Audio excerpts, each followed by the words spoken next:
Here we go, 6 o'clock in the morning on a Monday morning, September 15th, 2025. Nice to have you here up on Lake Wissota. Hope you had a very good weekend.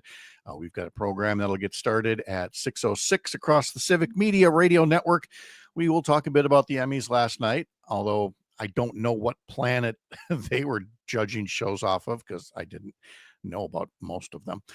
There is some news within the past hour. We got word that State Senator Kelda Roys has made official she is a candidate for governor in 2026. So that field of candidates continues to grow. We will also talk live with a candidate for Wisconsin Secretary of State, JoCasta Zamarripa, a member of the Milwaukee Common Council, who is a former Wisconsin legislator from Milwaukee, now wants to run for Secretary of State because the Secretary of State, Sarah Godlewski, is running for Lieutenant Governor because the current Lieutenant Governor, Sarah Rodriguez, is a candidate for governor, along with Kelda Roys and David Crowley. You got all that? Don't worry. We'll talk about it after the news as well. We will talk about how the murder of Charlie Kirk has symbolized the fight over free speech, because apparently there's supposed to be freedom of speech for Charlie Kirk, but not necessarily freedom of speech about Charlie Kirk. And Derek Van Orden is the poster child for that. He is on a stream of obscenities and threats on Twitter all weekend long that should cause his family to be concerned about his current condition.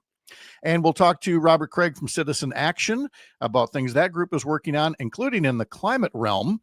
Yeah, we've got a president and a party trying to drag us back into the days where, like, your cell phone would be powered by coal if they could get away with it. But Citizen Action and other groups are not necessarily standing for that. They don't want to be dragged back into the past. And so we'll talk about things that group is doing. We'll talk to Jimmy Koska about the weekend in sports. We'll talk to John and Gordy. We'll talk to Jane Matinaire and maybe Parker Olson as well. Kristen Lyerly and Selena Heller too. All ahead, coming up in 3.5 minutes across the Civic Media Radio Network and right here. We'll see you in just a bit. Helping to protect our democracy and protect, quite frankly, our working families from a lot of harm. You know, I spent 7 years in the state capitol, so I know how Madison works. And I've also gotten things done with a Republican-controlled legislature. Crowley got the endorsement of someone some thought he would have to run against, Milwaukee Mayor Cavalier Johnson. So far, Crowley, Lieutenant Governor Sarah Rodriguez, Washington County Executive Josh Schoeman, and businessman Bill Berrien have all announced runs for Wisconsin governor next year. That's Stuart J. Waddles, and I'm Savannah Tomei Olson, 92.7 WMDX News. The Pack is back. Hi, I'm Mike Clemens with Sports NFL. The Packers get ready now to play the Cleveland Browns. The Browns losing to the Ravens yesterday in Baltimore, 41-17. But Jordan Love will be without one of his best receivers, Jaden Reed, Matt LaFleur. Unfortunately, he broke his collarbone, so he'll be down for quite some time. We'll see. Certainly, I would expect him back at some point this season, but obviously it's a big blow to us. College football, the Badgers host Maryland next after losing in Alabama, 38-14 on Saturday. Luke Fickell. Well, that's obviously not easy to swallow. And the truth of the matter is, I told those guys that was a much better team than we are right now. Baseball, the Brewers lost to the Cardinals yesterday 3-2, but that's okay. The Crew, the first team in the major leagues this year to clinch a playoff spot. It's been a joy for me to be around a group of guys that have taken that uncommon mindset as serious as they've taken it. That's Pat Murphy with Sports. I'm Mike Clemens. Local news, weather, and sports on air and streaming on the Civic Media app. This is the Civic Media Radio Network. We have another warm, summery day on the way. Mostly sunny today. We'll get to around 85 this afternoon. The wind just light out of the southeast at 5 to 10. Tonight, mostly clear. We're going to drop into the upper 50s to low 60s. Tomorrow, more sunshine with a high in the low to mid 80s. I'm meteorologist Sean Cable. Outside now, it's 61. Shop Furlough Mattress during our Labor Day sale. It's our biggest sale of the season. Get a free box spring with a mattress purchase or upgrade to an adjustable base and save even more. At Furlough, every mattress we make is factory direct and custom made locally for you. And it's backed by our lifetime comfort guarantee. Don't fall for the other guy's mattress gimmicks. Furlough has no middleman, so you'll get the comfort you want and save a whole lot of money. American made, locally crafted. Furlough. Not completing high school is more of a social thing than it was an academic thing. Even though all these years have passed, I still had that longing to have my diploma. At age 30, Carissa finished her high school diploma. If you're even considering getting your high school diploma, you can do it. No one gets a diploma alone. If you're thinking of finishing your high school diploma, you have help. And now 30 seconds of silence, a trademark of Civic Media commercial breaks. Secret Show.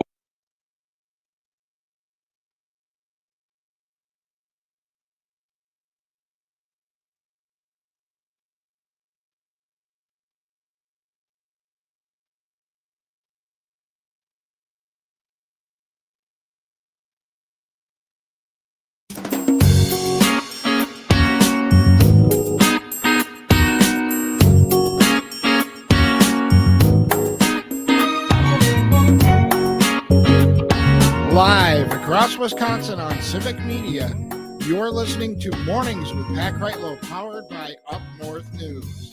Now, from our Lake Wissota studio, here is the founding editor of Up North News, Pat Kreitlow. Well, hey there, Wisconsin. Good morning. It is 6:06 on a Monday morning, September 15th, 2025. It's another beautiful morning to have you here up north, live from Lake Wissota, from wherever you're spending your mornings, listening across the Civic Media Radio Network. And whether it's on the radio or by a podcast or over the website, social media, we appreciate you getting your week started right here. I got a question for you. Should I question whether I even own a TV or if it is some other kind of weird device? I mean, to watch the Emmys last night and all the shows I have never heard of win awards, maybe my TV is some kind of relic.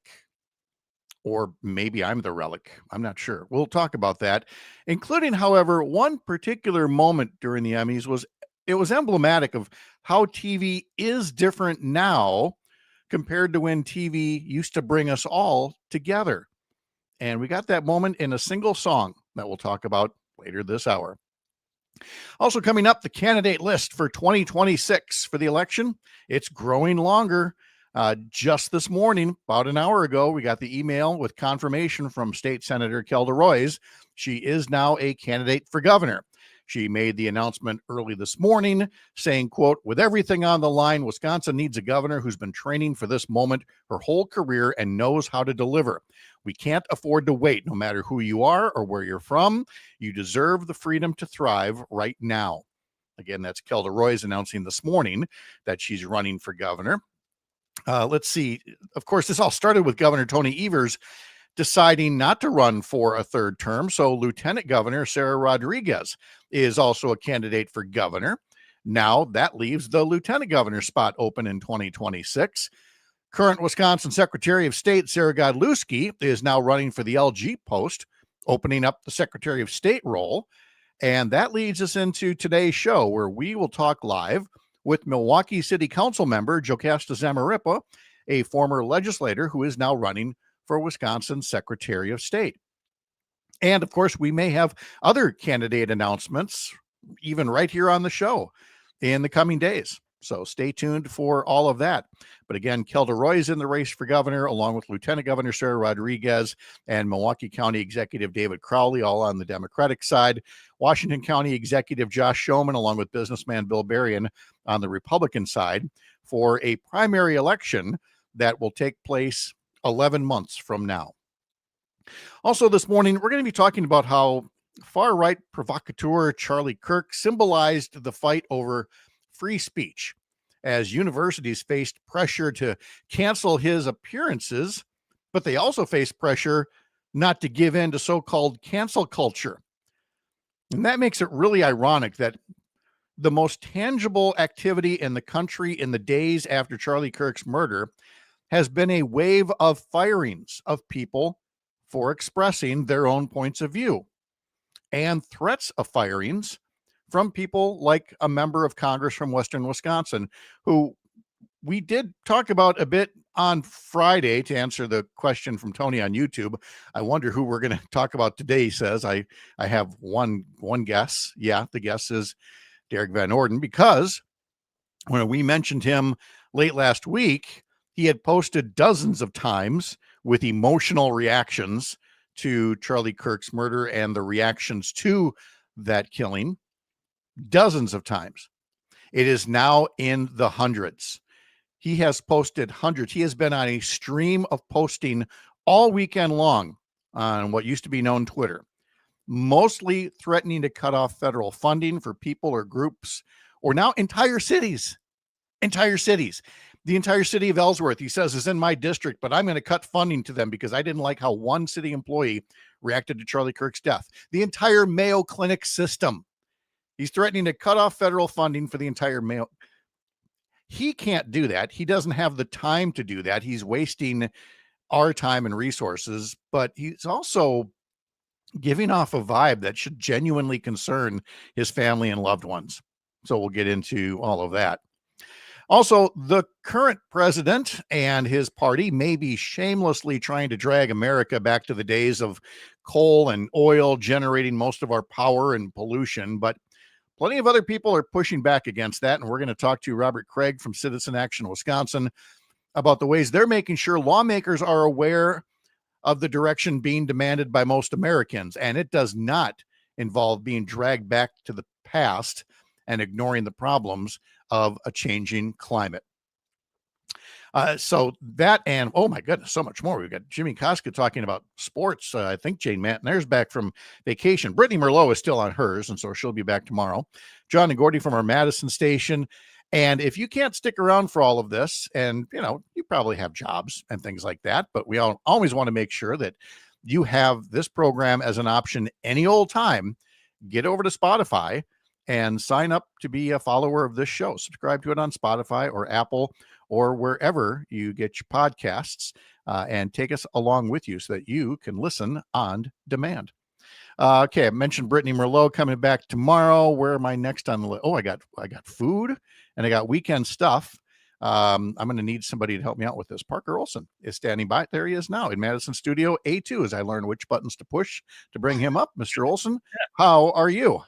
I am good. You have piqued my interest because you said that you had food to talk about and weekends to talk about. Those are two things I'm a fan of. The Kreitlow kitchen was a busy one yesterday. Well, once again, from neighbors who shared, what they pulled off their apple tree.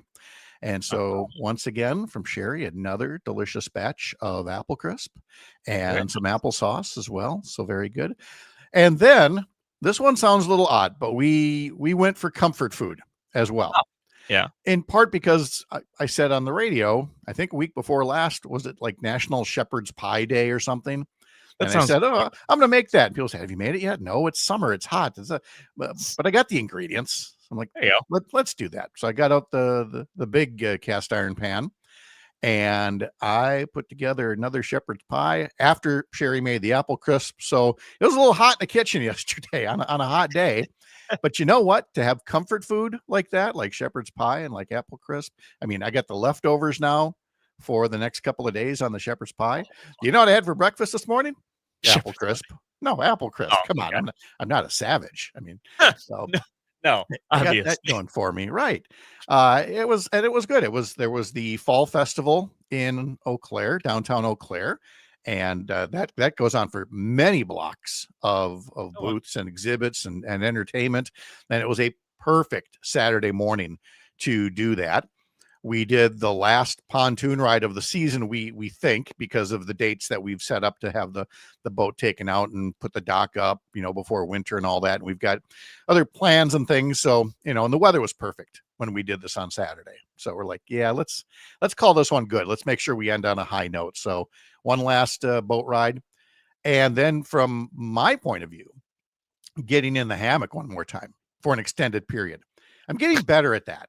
I have to admit, I haven't mentioned this for a while now, but a couple of years back, I would talk about being in the hammock, and I could barely stay in there 60 seconds. Because as soon as I would start to relax, my mind would start to go to all the things I could be doing right now. I should be cleaning the garage, or I should be doing this. And I'd feel guilty, and I'd eventually get out of the hammock and I'd start working again and get tired again. And I'm definitely better now of like, look, if I'm getting in that hammock, my butt is staying right here for a while. So it's a good place to be. Yeah. Let's see. From Tony here, I was watching the kids this weekend trying to figure out what to make for dinner, then saw your post about shepherd's pie and said that's what I should make. The kids loved it. Thanks for the idea. Well, all right, Tony. Look at you, That's Pat, great. making a positive influence on the world. I know. Well, I may have posted. I'm not one of those people that posts a lot of food pictures. I was especially proud of this post. And so Alicia puts up on YouTube. I saw it. It looked so good. Well, there you go. So Oh boy. yeah. So a little shepherd's pie. And I know. I don't want to get the note. Like, it's not shepherd's pie. Shepherd's pie is made with veal or whatever. And Oh, apparently if it's made with ground beef, it's called something else. No. cares? That maybe back in the mother country, and the Brits want to talk that way. That's fine. But we don't need veal. We don't need mincemeat. This is America. We got ground beef here. We got lots of ground beef, and that's how we make our shepherd's pie. So there you go. Luke Mathers on the text line. Pat Kreitlow, food influencer. Well, I mean, I influenced Tony. I don't know that makes me an influencer yet, but I'll take it. And you might have made Alicia hungry too. So yeah, that's right. two people influenced. Tony, it's called better, I believe. Yes, when we make it, we make it better. And of course, there was plenty of sports to watch. And granted, the Brewers couldn't come back yesterday. They did fall short to the Cardinals 3-2, so they couldn't quite pull off the sweep. But great victories on Friday and then again on Saturday. And that Saturday night one, I tell you, that was an amazing comeback. I feel bad for anybody who gave up on the Brewers Saturday when they were down in like the 6th inning and said, nope, it's time to go to bed. Anybody like that is me, because that's what I did. And woke up early Sunday morning and looked at my phone. I was like, what? Called up the highlights where the Brewers tied it in the bottom of the 9th. Then they fell behind in the top of the 10th. Then they tied it in the 10th, and then they won it in the 10th. And it was, if you go back and look at the game highlights, don't worry about yesterday's game. Go to Saturday's Brewers Cardinals game. That was a fun looking comeback. As for yesterday, again, losing 3-2, the Brewers could only muster a pair of solo home runs by Caleb Durbin and Danny Jansen. The Cubs won as well, so the Brewers' magic number to clinch the Central Division stands at 8. But let's not bury the lead here. That's the magic number to clinch the division. Over the weekend, the Brewers did, in fact, clinch a playoff berth, meaning conceivably they could lose every game for the rest of the season. They would still make the playoffs. That's not going to happen, but they're in. There's going to be October baseball. So yeah, I'm very excited. That's 7 out of 8 years now. Yes. And wasn't the 1 year we didn't make it, wasn't it just by like a game we missed it? I don't think it was a particularly bad year, but I don't think so either. I could be wrong. Anyway, the Brewers homestand continues. The Cardinals have left town, but today is an off day as the, what are we calling them now? The Los Angeles Angels. Yeah. As the Angels of Anaheim in Los Angeles County come to town Tuesday, Wednesday, Thursday nights. If you translate it to English, it's the Angels. That's right. I think we should go with that for the rest of the week. I would be fine with that. So again, off today, but Brewers and Angels coverage begins tomorrow at 6:05 on several Civic Media radio stations. Then again, Tuesday, Wednesday, Thursday night games, all of them. And then they travel to St. Louis to play the Cardinals again next weekend. Of course, the Packers won back on Thursday against the Washington Commanders. And so now they are off until next Sunday. They will play Cleveland at noon next Sunday. And the Badgers were simply no match for the Crimson Tide. Alabama overpowered Wisconsin 38-14. Up next for the Badgers, they opened the Big Ten part of their schedule, and that will be this coming Saturday, hosting Maryland. And that will include a 9 a.m. kickoff on several Civic Media stations. We'll get you updated on all that throughout the course of the week. Coming up, Derek Van Orden has crossed a line, several actually, politically, professionally, and perhaps the state of mind or his health. We'll get into that right after this. First, from the heart of America's up north, live from Lake Wissota. Thanks for making this the place to spend part of your mornings. I'm Pat Kreitlow. This is the Civic Media Radio Network.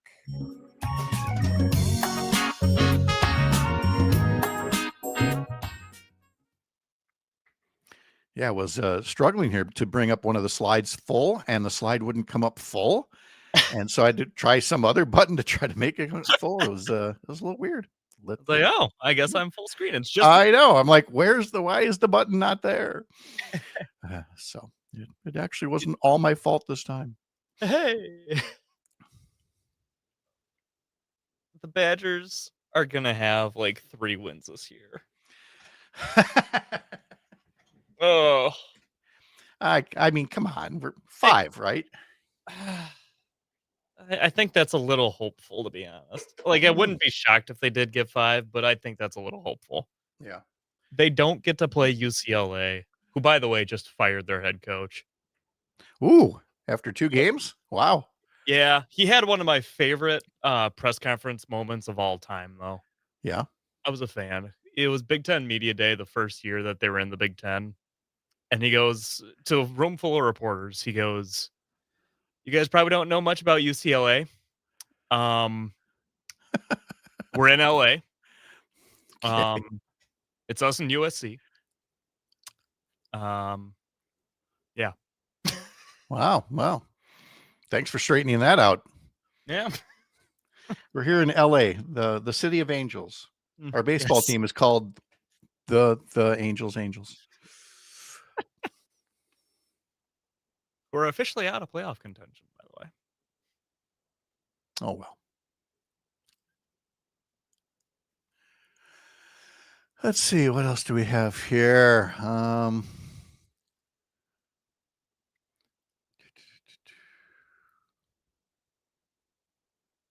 Every time I look at DVO's Twitter, I would start scrolling. Isn't it just disturbing? It is, because by the time I decided to be done with it, I'd go back to the top and I'd refresh, and he tweeted another like 5 times. Mm-hmm. Bro.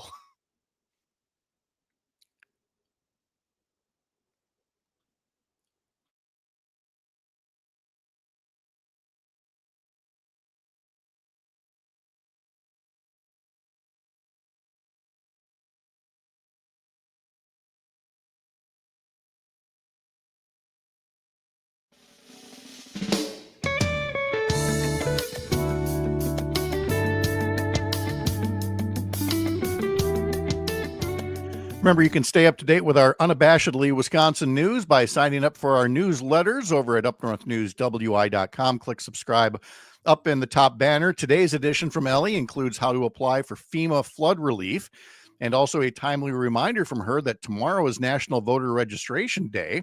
A good reminder to check your voter registration status and maybe make updates if you've moved, and encourage other family and friends to register. Don't wait till everything gets busy next week. And in our Sunday edition from yesterday, I think I broke our readers.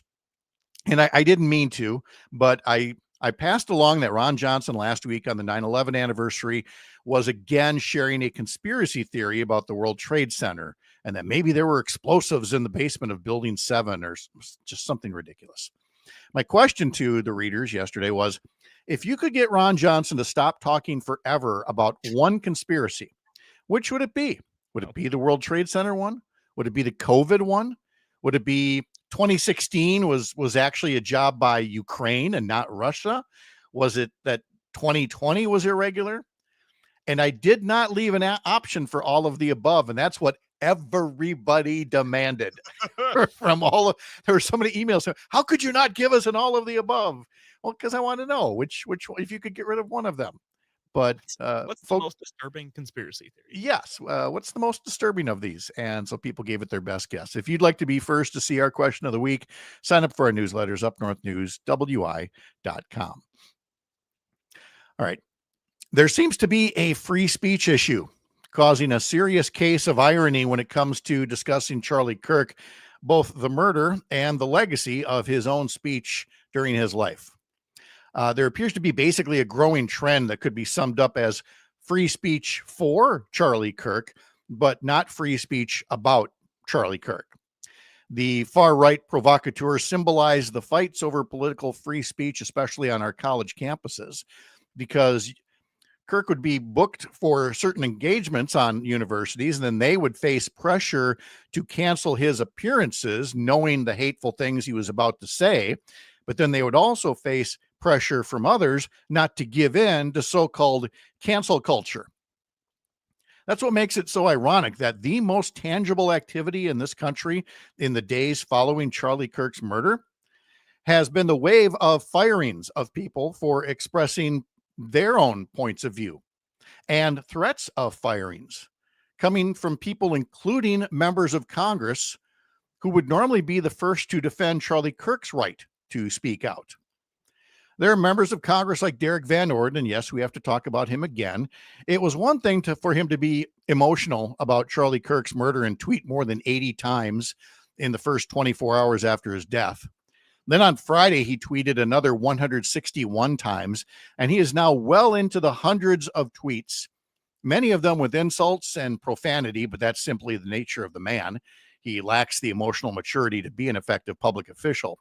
The more troubling tweets are the ones that call for people to be fired or for federal funding to be cut simply because he doesn't like how they reacted to Charlie Kirk's murder and or his legacy.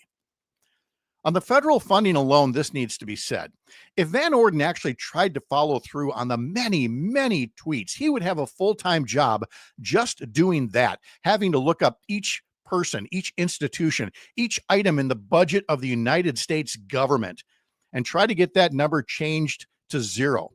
He's now threatening to do it with the city of Ellsworth in his district because he didn't like what an employee had to say.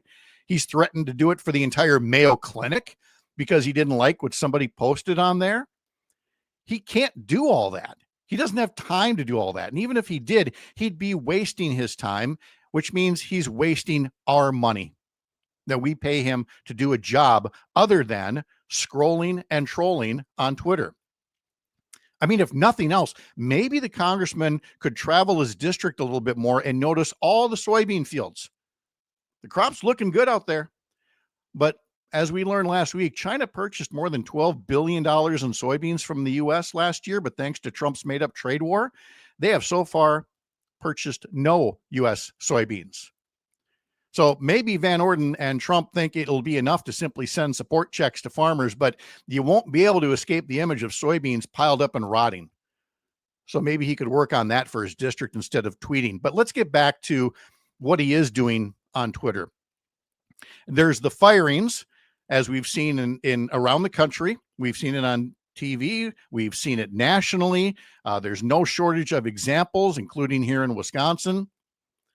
But it's just rich that these demands for firings from Van Orden and other Republicans come from people who love to claim that they've been persecuted for the things that they want to say. I mean, if anyone should be a champion for these newly jobless folks, it should be the Derek Van Ordens out there. But like I said, free speech for Charlie Kirk apparently was on a higher plane than free speech about Charlie Kirk. Now, don't get me wrong. We all have freedom of speech, but we are also subject to the consequences of what we say. This show, for example, could be canceled with one phone call if someone heard me say something that they thought brought shame or damage to the business. That's how it goes. But this isn't about the consequences coming from employers who bow to pressure from customers or advertisers or politicians. It's about the politicians demanding those consequences. The First Amendment doesn't protect you or me from employers who are angry or afraid, but it is supposed to protect us from the government infringing on our freedom to express ourselves. And Derek Van Orden right now is part of the government. And he and Donald Trump and so many of Charlie Kirk's supporters would love to infringe on the free speech of anyone whose speech they don't like. That's not how the First Amendment is supposed to work. But I guess I shouldn't be surprised that if they're not being true to the First Amendment, it's in line with how they've muddled up the Second Amendment and things like that. But that's a question for another day. In conclusion, this should be a time of unity, all of us together acknowledging that political violence has no place in a civil society. But that's not where we are right now, with a congressman whose obsession with tweeting threats and insults right now should be truly concerning to the people who care about him. Today's history lesson is coming up next. You're up north.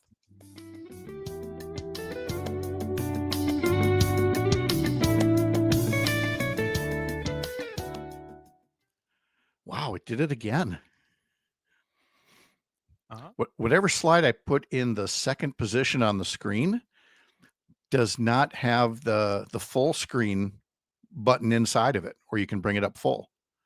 So here, I'll show you. Come out to this. Come out to this, and normally I would bring this up full like that. But on the other page, it doesn't give you that option. You can do that.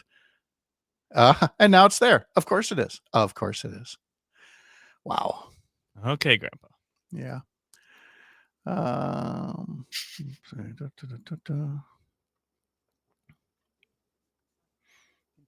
starch content and the highest level of fiber digestibility for optimized milk production. And to help get even more milk in the tank, these elite genetics are supported by your dedicated local dealer and direct access to a team of leading agronomists and silage experts. Better silage, better support, better results. That's the Dairyland Seed difference. Meet our 2025 lineup at dairylandseedsilage.com. Mike Brown is the vice president for dairy market intelligence at TC Jacoby and Company. He says the projections they're looking at. Well, hello there. Prices. Hi, how are you? I'm good. How you feeling? You know, hanging in there. Uh-oh. Okay. Better every day. I'm good. Okay. Yeah. How did the rest of your Friday go after your Thursday night football outing? Was Friday rough? Yeah, because this whole recovery process is longer and slower, and you're just not as efficient, and you need to rest. I was wiped out after the weekend. Yesterday, Yep. I got home Saturday evening, and I just was on the couch watching football yesterday. You have to. You had to rest up. You were just go. So yeah. All right. Did you? I forgot to give you a heads up. Did you watch any of the Emmys? I did not watch the Emmys. I Okay, watched well. the game. Okay. Well, we're going to be talking Emmys anyway. So you watch TV. That's good. So I don't really, but yeah. Okay. We're going to have people talking about the Emmys who can probably name a collective 2 shows that won. Right. Sweet. Mm-hmm. I can give my real life perspective on the pit. Oh, that's true. Yes, you can. Yeah. Yeah. I did spend some time with Kelda Roys on Saturday. I can talk about that. Okay. Good.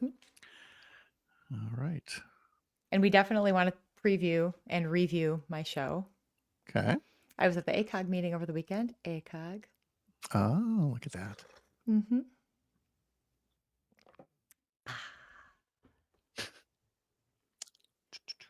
Good things on the horizon, Pat. Yeah. I think we need official up north news plaid shirts. Plaid shirts. Don't you think? Embroidered up north news plaid shirts. That's not a bad idea. It's a logical idea. That's a terrible idea. That is common nobody's sense. Nobody's gonna want that. Parker. I'm in. I'm in. No, nobody who isn't on the show is gonna want that. Luke will want one. Mm-hmm. I don't know. Maybe that should be a question. Maybe we should put that to the listeners. That should be the question of the week. Yeah.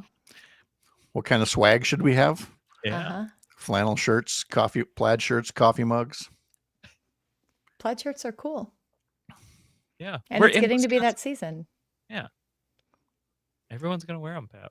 Well, I mean, we're trying to come up with a listener participation segment here for entertainment news. So all the cool people are doing it. Mm-hmm. Oh, here's one comment. I'd buy the shirt. All right. There we go. Uh-huh. All right. We've almost made the money back. Almost.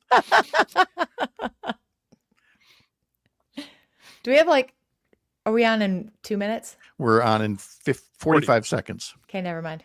No, you can go. I got stuff. I can wait. I was just going to put a little ice sleeve on my leg, but here's one I would wear. Oh, look, we're up to 4 comments of people saying they'd wear a shirt. Uh-huh. Whoa, and we got this one. We got this one. We got this one. We got this one. Facebook There usually we just go. dunks. Thanks, guys. I know. All right, here we go. 20 seconds.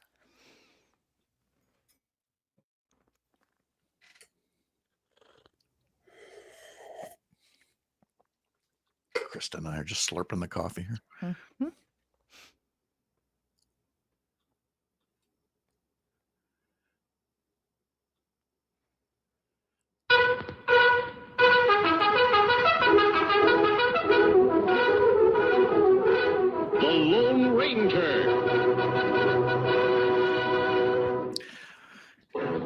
Welcome to today's history lesson, where on this day in 1949, The Lone Ranger appeared and premiered on ABC. They do love their gunfire in shows like this. Mhm. I had a little cap gun. Did you have a cap gun when you were Oh, little? of course. Yep. Yeah. And we used to like go on the couch, on the edges of the couch, my sister and I would hold on to the arms and we would gallop like by bouncing up and down on the couch while we were watching The Lone Rangers. That's a fond memory for me. Okay, well, there you go. Lone Ranger premiered this day in 1949. Let's go way up to 1986. We're doing like the season premiere, series premiere thing, of course, because it's that time of year.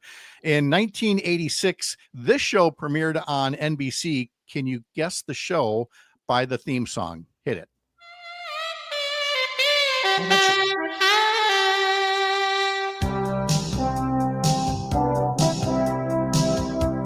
Kristen does not have it. I don't have it. It's You're like not supposed to have it. it's like Law and Order or It's LA Law. Yes. LA Law. L- It was the first of the law shows. Yes, and it was created by Stephen Bochco. The ensemble cast included Corbin Burnson, Jill Eikenberry, Susan Day, Harry Hamlin, and of course that sax in the beginning, which was on anything made in the 80s. Everything in the 80s had that sax in some way, shape, or form. That's why I played the sax. Oh, did you? For like Okay. 1 year. I wasn't Okay. good. All right. Well, there it is again. Yep. Mike Post, who did like 500 different TV themes, did that one for LA Law. Let's see. The number one song this week in 1962 was by Frankie Valli and the Four Seasons.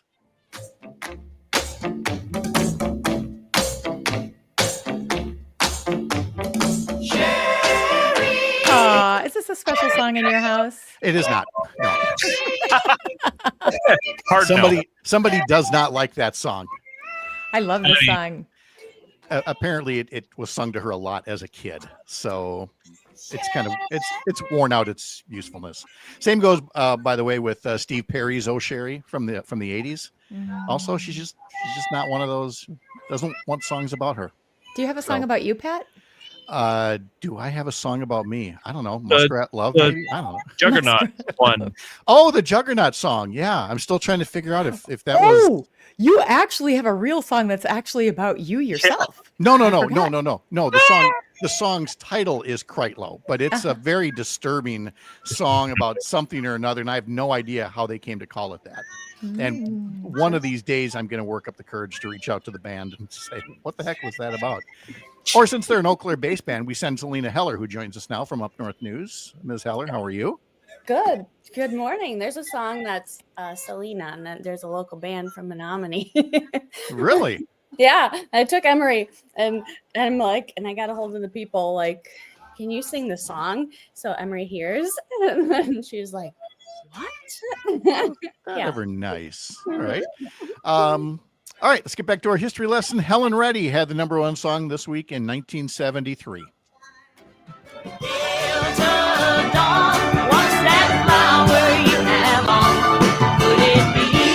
Whose version of this song was bigger, hers or Tanya Tucker? Good question. Definitely Helen Reddy on the Hot 100, Tanya Tucker on the country charts. They both had really good chart performance with it. Prince Harry has a birthday today. Little Prince Harry is not Little Prince Harry anymore. He's 41 years old today. Actor Tommy Lee Jones is 79 years old today. He is so good. There's been so many good movies with Tommy Lee Jones, and yet you cannot mark his birthday without playing one clip in particular from The Fugitive. What I want out of each and every one of you is a hard target search of every gas station, residence, warehouse, farmhouse, hen house, outhouse, or doghouse in that area. Checkpoints go up to 15 miles. Your fugitive's name is Dr. Richard Kimball. He's just so good. I really I like love him. The Fugitive. 79 years old today. Former roommate of Al Gore back in college. Adorable. Oliver Stone is also 79 years old today. Former NFL quarterback Dan Marino from the Miami Dolphins, 64 today. On this day in 1983, one of those early 80s albums that I wore out was released on, September 15th, 1983. That would be Huey Lewis and the News, and the album was Sports. Same old backbeat rhythm that really, really drives them wild. There So were good. 5 hits off that album. I Want a New Drug, Walking on a Thin Line, Heart and Soul, If This Is It, and of course, The Heart of Rock and Roll. The album would sell more than 7 million copies. On this day in 1982, the first issue of USA Today was put out by Gannett. And everybody thought that was going to save newspapers because it was all colorful, and had just the 4 same sections every day. And it was a big deal for the longest time. When was the last time you bought a newspaper? Period. I've never bought a newspaper in my life. There In it your is, life? folks. There's the line. Really? Yep. If you're ever looking for the generational lines, like if you're digging through sediment and you get to a line and go, wow, there must have been like a doomsday event here. That's Parker was born, and then nobody bought newspapers anymore after that. Yeah, it's my fault, guys. This week in 1990, the number 1 hit was by the group Wilson Phillips.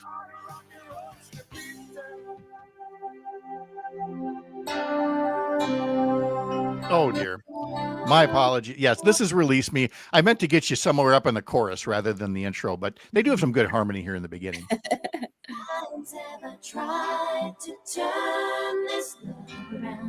Wilson Phillips was made up of sisters Carney and Wendy Wilson, the daughters of Brian Wilson of the Beach Boys, and China Phillips, the daughter of John and Michelle Phillips of the Mamas and the Papas. And this song, Release Me, was their second single and their second number 1 hit. Their first single, Hold On, also went to number 1 a couple of months earlier. I always wondered, did they play together when they were little kids? Is that how they knew each other? Yep, they are childhood friends. Yep, Aw. that's exactly how it worked. All right, so let me ask you now, Kristen, you did not watch the Emmys last night at all? I did not. Okay. I knew I should have sent you a homework assignment. Selena, do you catch the Emmys at all? I am not an Emmy watcher. Okay. I'm not surprised for this reason. There's 9,000 networks out there. I mean, they made a joke yesterday in one of the categories about how, just these 5 women are up for these awards when, how many actresses would be eligible for it? And, you'd think it's maybe whatever it is. They joked that it was 25,000, and it feels like that way. It feels like there's 25,000 potential shows or actors or actresses, but there was a moment that unified them all that I want to talk to you about in just a minute. But first off, the show was hosted by Nate Bargatze. And where are we on Nate? Everybody likes Nate? Doesn't like Nate? Don't know? Don't care? I think he's funny. I vaguely remember the name. Oh, okay. All right. Got nothing There's here. a Saturday Night Live skit about measurement that you now- really need to see. Yes. And that's how he opened the show. He opened the show as the inventor of TV, Philo T. Farnsworth, and all the other guys in the lab who also were from Saturday Night Live last night were asking him questions about it. Like, we will have channels like, what's one that does it now? Cable News Network that does news. What about one called The Learning Channel? Nope, that will just be shows about something else. What about the History Channel? Oh, that will be shows about aliens, and music television is no longer about music or anything like that. He pulled it off far better than I'm describing. But he also had this shtick to try to keep people to 45 seconds or less in their acceptance speeches, starting off by saying he was going to donate $100,000 to the Boys and Girls Club of America, but he was going to take $1,000 off for each second that anybody went over 45 seconds. Wow. You would be a horrible person if you went yeah, some people's speeches were like, come on, sit down already. You're doing it think of the kids. And then other people, like one time when John Oliver got up, he gave like the fastest, I'm going to thank this person, this person, this person. All right, pay up, Nate. And then you rush off stage, and then you'd have to put $1,000 back on for every second. But in the end, the windbags won. And so the money was essentially wiped out, and then Nate Bargatze said, no, we're going to keep the money and add to it. And actually $350,000 was donated total. So that was nice. But I really was wondering if I owned a TV based on the show. I've never seen The White Lotus. I've never seen Severance. I've never seen Seth Rogen's The Studio. And The Studio was like the big winner yesterday. It set some kind of a record for Emmy wins, 13 total Emmys. Has anybody here seen Seth Rogen's The Studio on Apple TV? No, but I'll tell you because I've been laid up for a couple weeks. And so I've been doing some channel flipping, which is unusual for me. And it's overwhelming the number of shows that are out there and the way that they're trying to convince you to watch all the different shows. I just didn't ever know what to pick. So I ended up not watching anything. See, that's what you're overwhelmed. What? Yes. Well, here's one I think you would be watching. Noah Wiley has a narrative that just can't be denied. Yeah, he got 5 nominations for ER a quarter century ago and never won. 30 years later, he puts on Scrubs, and he last night won his first Emmy for playing another emergency doctor on the show The Pit. That's nice. Yeah. So I was an ER person. I did watch that back then, but I have not watched The Pit. But although my doctor friends, who tend to be pretty critical about doctor shows, tell me it's actually quite good. Oh. Well, and as evidenced by the awards that it's been racking up. 9 out of 10 doctors approve of that show. I cannot verify those statistics. Yes, that seems about right. Yep. So let me say this about the way that TV's all fragmented and everybody's off watching their own thing. There was a moment when they paid tribute to another show that had premiered 40 years ago this week. So if I were to say the first line from the theme song, would you be able to fill in the next line from Golden Girls? If I said, "Thank you for being a friend," you'd sing what? Travel down the road and back again. Yeah. Why? And you know what? The whole audience was singing it. The whole audience was like moving to the song and like, digging on the Golden Girls as they put up clips. And Sherry put it perfectly. She's like, that's when TV was what we thought it would be, is it brought us all together. Everybody watched Golden Girls because there were only 3 or 4 channels on your TV, not 7,000. And maybe we need more of that, of shows that we all want to watch that aren't just called the Super Bowl.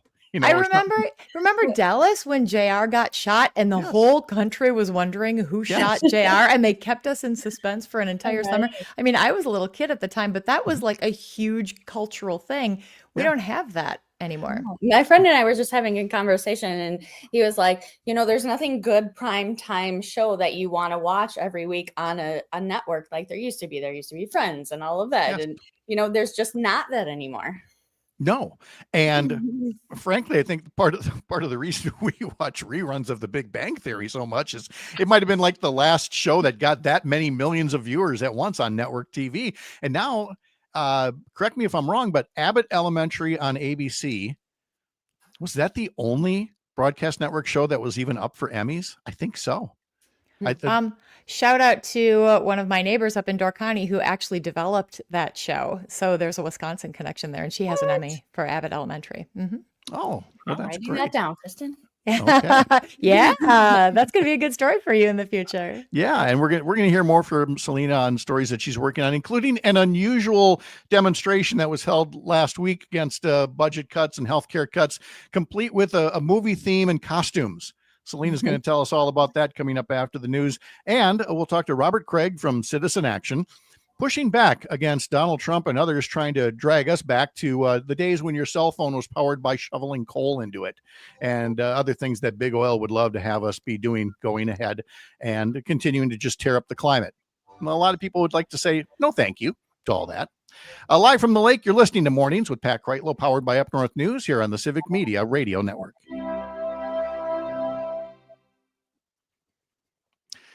Well, I blew that. Oh, well. Why? What did you blow? It was going to be the end of the LA Law theme. It was really nice, and I didn't give it enough time for that. So We also skipped a full song. That's fine. Nah, that's okay. Yeah, You Selena. didn't want to listen to Soulja Boy? Rob noticed, no. The Friday nights back in the day when you had the Dukes of Hazzard and Dallas and Falcon Crest. Oh, Rob, were you a big Falcon Crest guy? I don't know if Interesting. That would be interesting. Yeah, the Twins game was interrupted when the one-armed man was found on The Fugitive. That would be the TV series in the 60s. Tony says, hey, Game of Thrones brought us together. That is true. A lot of us are watching that.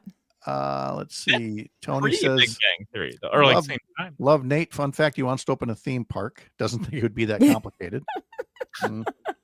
Safety. Really, Parker, you have to see that skit about it's like the founding fathers. Have you seen it? I didn't realize that was him. Yes, I know. Oh, okay. I looked up his name on. Oh, it's him. Okay, yeah. Alicia wants a shirt. She says, I would wear the heck out of that Wear shirt. the heck out of it. Tony says, can the back of the flannel be Pat's face in the style of a patch from a motorcycle club? I don't know if I'm more or less inclined to wear it now. Less. I would. And it's one that I could never wear. So Very good. Oh my gosh. Would Sherry wear it or no? no. Oh, God, no. That sounded like a no, I would make sure she would not wear it. No, that would just be her, period. Right. Let's see here.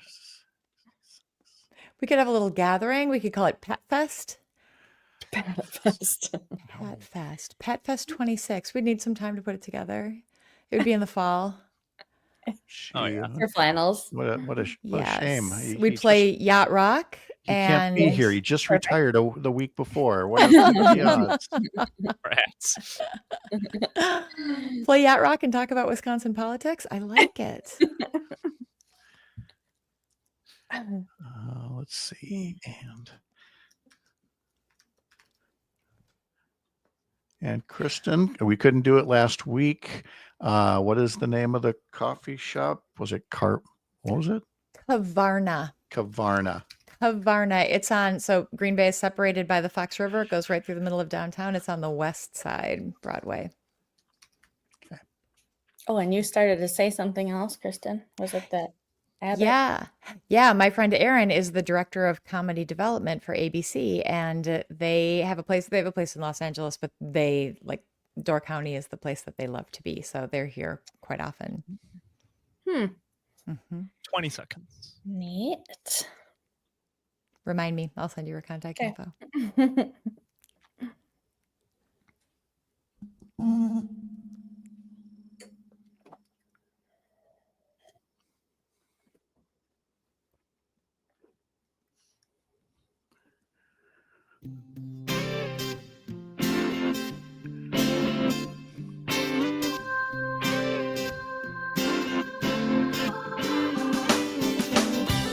Welcome back at 6:52. It is 66 degrees here in the Chippewa Valley. La Crosse coming in at 68. Amory at 69. Over in Oshkosh, it is 60 degrees right now. And in the Green Bay area at the Kavarna Coffee Shop, it is 54 degrees. And they are trying to figure out why Kristen isn't there, getting her mocha matcha latte macchiato thingy. What is your go-to drink there? I am a black coffee kind of gal. Of course you are. Yeah. But they have great. Yeah, it's like a sip of black coffee and one of their amazing treats. Oh, they're fantastic. Should every coffee shop basically be a bakery? Because some have really nice treats and others you can tell it was totally an afterthought. We're a coffee shop, here's a brick cleverly disguised as a blueberry muffin. I'm just going to speak on behalf of my partner Kraig, who I do believe is listening, and he is a police officer, and the answer is yes, and there must be donuts. Kraig, you are welcome. Why? Oh boy. Why are you feeding the stereotype that way? I don't understand. Because it's true. For Kraig, it's true. Well, in that case, then never mind. I retract all that. Kristen, what was on the Dr. Kristen Lyerly show last week, and what do you got next? Oh, it was so good. I just sat down with my friend, Representative Ahmad Rivera-Wagner, who is a delightful person who loves Green Bay. And we talked about all things Green Bay and Wisconsin and his vision for the future of the state and the area.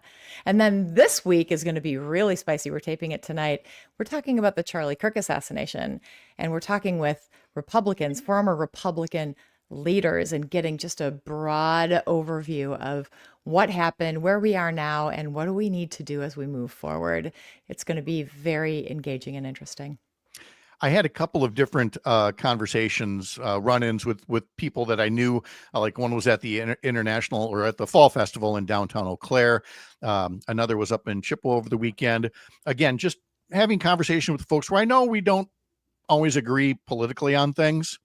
And those conversations, I think, were very emblematic of what you were hearing around the country of saying, we really should be able to all come together on political violence is wrong, and that your reaction to the political violence should also be in the vein of taking the temperature down rather than talking all about retribution, which of course, when I first started, counting Derek Van Orden's tweets, it was a little concerning when I got to 60 and then I got to 80. And then the next day when I got to 161, and then I hadn't looked back until last night or early this morning. I mean, there are just literally hundreds of these things ramping up the violent rhetoric and the threats to fire people and the cut off the federal funding. And it is so nowhere near what I think most people who would consider themselves, that they knew Charlie Kirk and, might call them fans, or at least they'd say, well, I agreed with him on several things. I don't think they'd necessarily be with the Derek Van Ordens right now and saying, oh yeah, let's get out there and threaten revolution. Besides the volume of those tweets, the content of the tweets are really interesting because they're all quote tweets. So it's clearly he's spending all day long scrolling and then just reposting these tweets with his little comments. He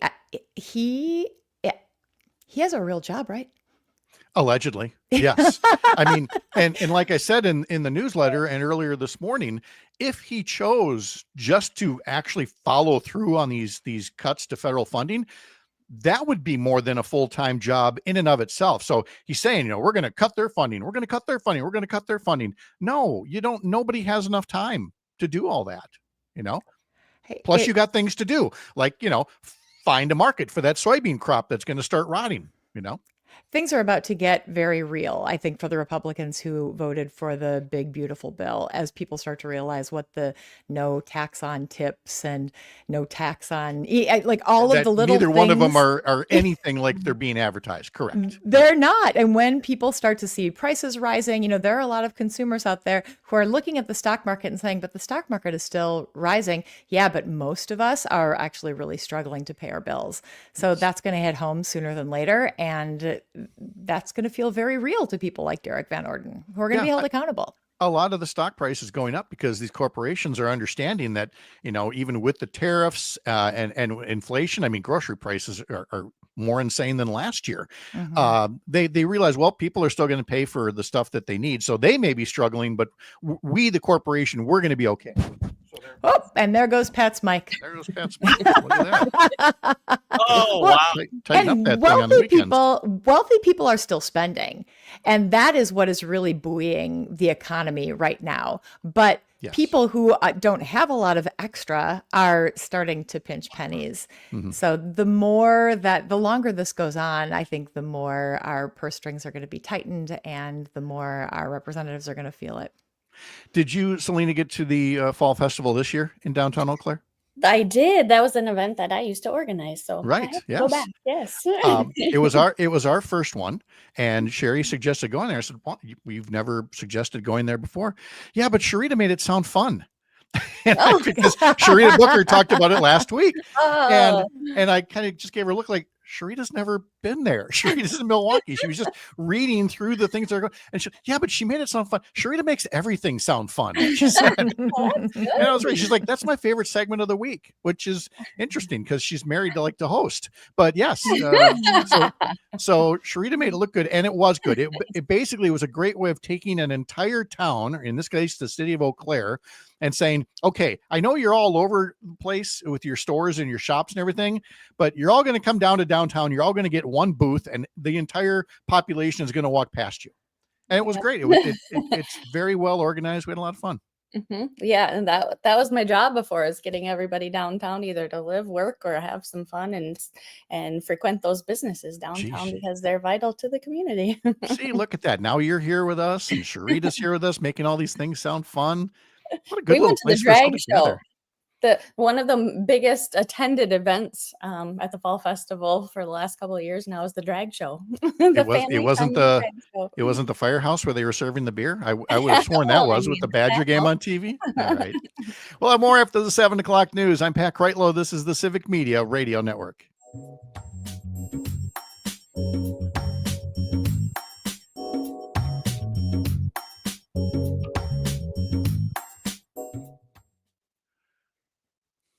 I love Kristen's the one giving us a rap.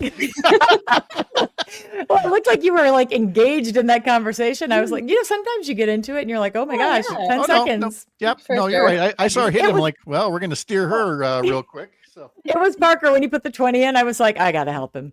I trust Open that chat. Okay, there. Yeah, it's been a while since I've blown right into the commercial break here. So I got that going for me. Clock and you actually- awareness. You've been on the right clock for a while now, too. Oh. Yes, I have. I know. Now you've jinxed it. So Yeah.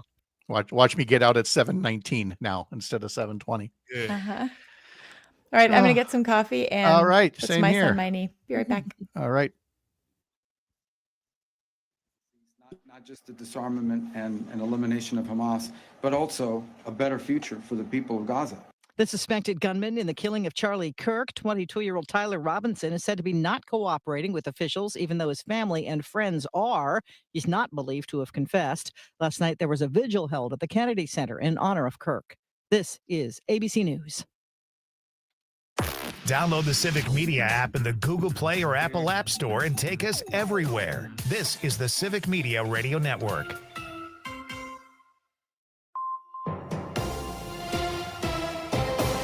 For 92.7 WMDX News, I'm Savannah Tomei Olson. This week, more than a dozen law enforcement agencies across Dane County are adding extra patrols because in recent years, more kids are getting hurt when they're going to or from school.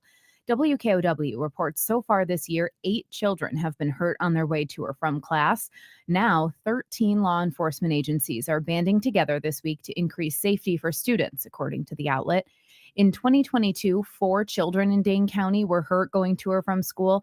By 2024, that number was up to 15. Local police departments are also distributing slow down signs that they'll put in school zones. Soon, the race for governor will continue to get more crowded. One candidate is trying to make sure their appeal isn't limited to Milwaukee. Stuart J. Waddles reports. Milwaukee County Executive David Crawley appeared on the Todd Alba Show, which airs statewide on the Civic Media Network.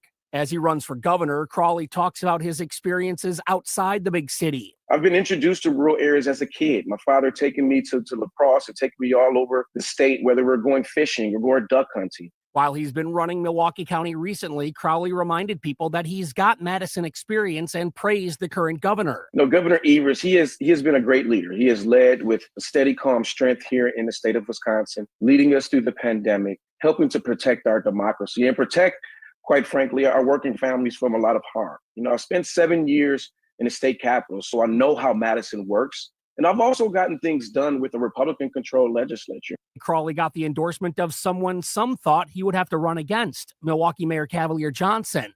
So far, Crowley, Lieutenant Governor Sarah Rodriguez, Washington County Executive Josh Schoeman, and businessman Bill Berrien have all announced runs for Wisconsin governor next year. That's Stuart J. Waddles, and I'm Savannah Tomei Olson, 92.7 WMDX News. Another Brewer injury. Hi, I'm Mike Clemens with sports. Baseball, the Brewers clinched a playoff spot over the weekend, but lost to the Cards yesterday 3-2. Pitcher Jose Quintana giving up 3 runs in the second. Pat Murphy says Quintana was dealing with an injury. Jose leaving with a calf injury is, that's alarming with how injured we already are in the bullpen and on the mound. The Brewers have the night off before playing the Angels tomorrow night.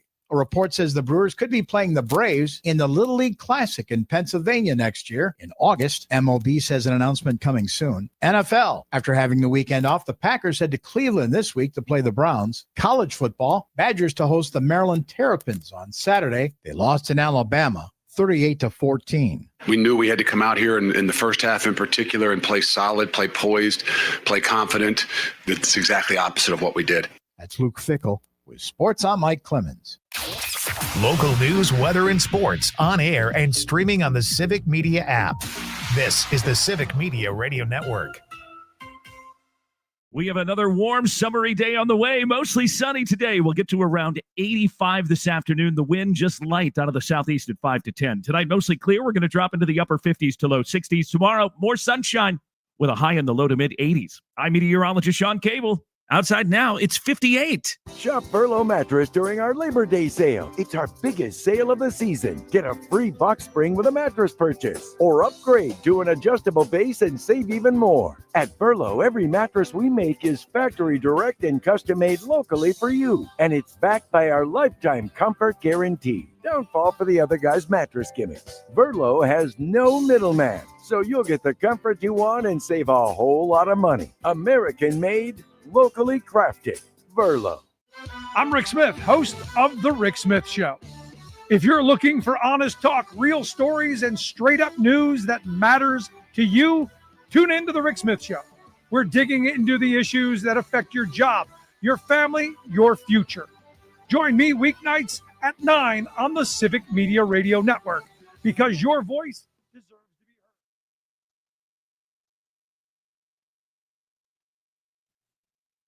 20 seconds.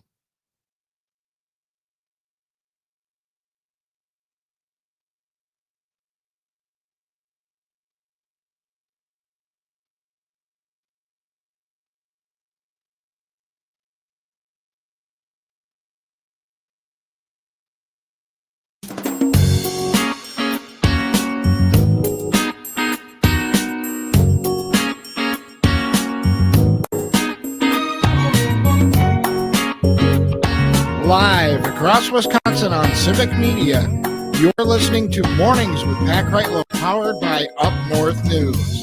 Now, from our Lake Wissota studio, here is the founding editor of Up North News, Pat Kreitlow. Hey, good morning. It is 7:06. Nice to have you back here up north on this Monday morning, September 15th, 2025. Joined as always on Mondays by Dr. Kristen Lyerly and by Up North News reporter Selena Heller.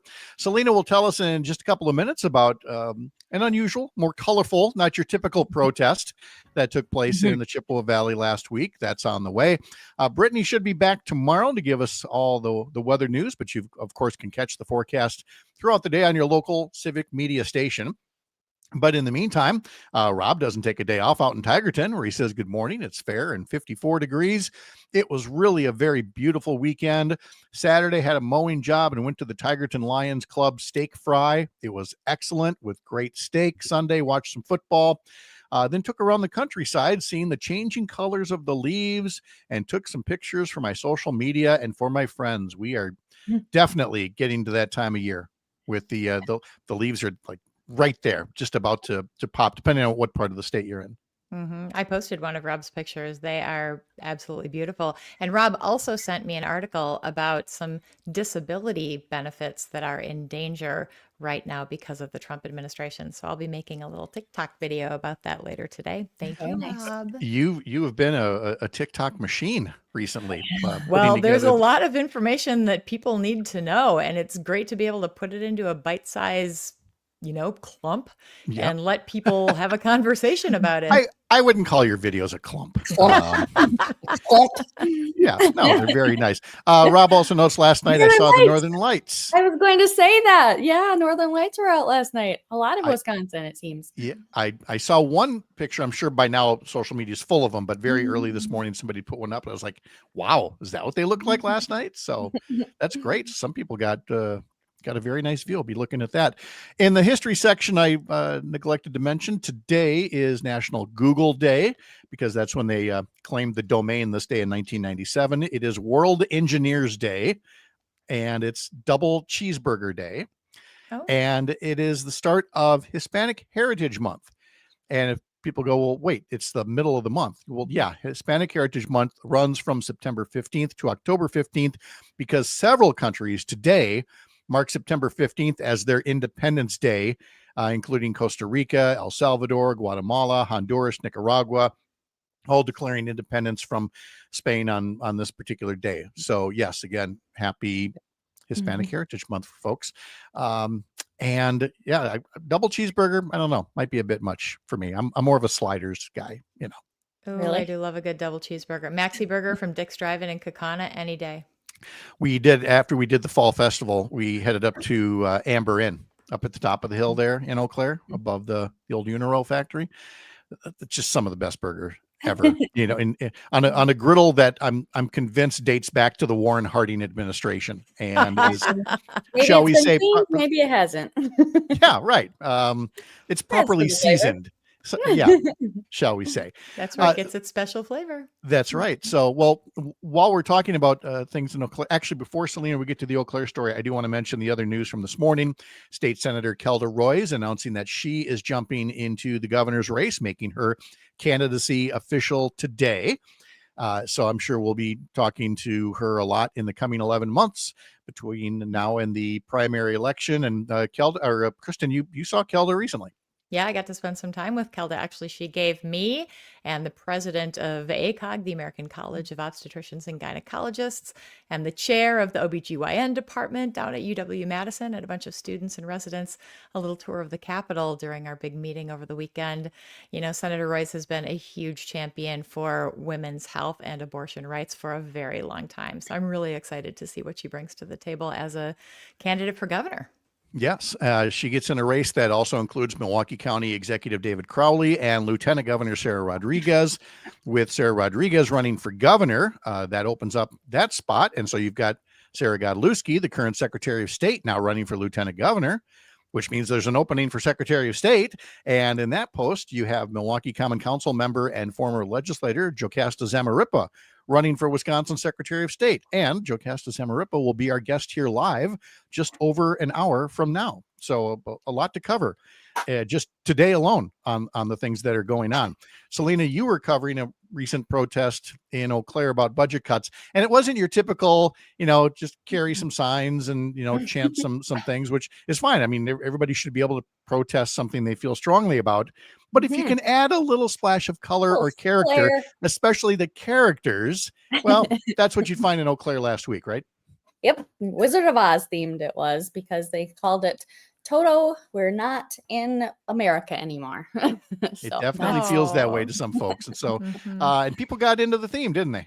Well, yes, they were wearing lion costumes and Dorothys and witches and even houses. Like it was there.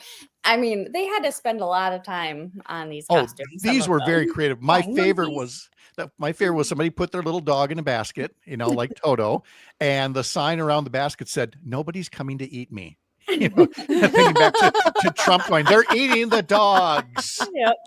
And yes, I did see one person dressed as a house. They basically built a house costume around themselves. Is that who you talked to? That is who I talked to, Amy Holton. She's from Chippewa Falls, and she talked about kind of why she was there, and they have these rallies. Chippewa Valley Indivisible hosts these rallies every week. So they marked the 6-month anniversary of having these rallies, and that's why they kind of did something a little bit different and more colorful. So this is Amy Holzum of Chippewa Falls talking about why she was there. I'm here because I strongly believe in preserving our democracy, and I'm just astounded at what has happened to our country in the last 6 months. So I'm here to show support and get others to rally as well, and I'm hoping for a blue wave in 2026. What are the things that affect you the most, or that you're the most surprised about? Oh boy.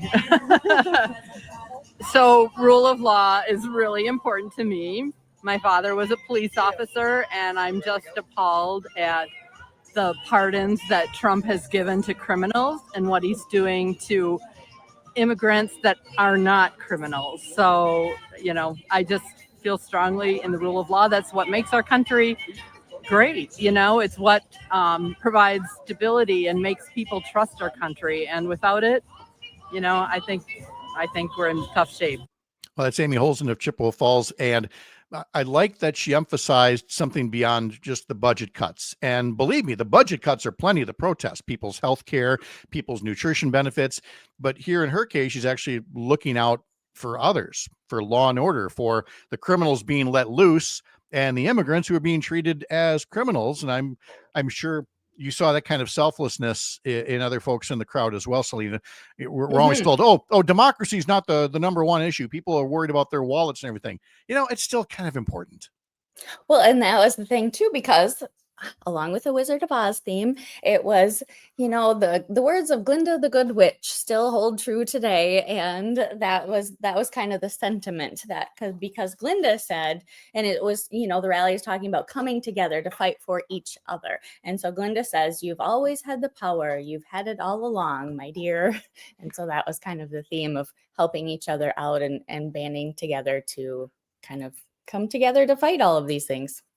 Krista is our representative, Glinda.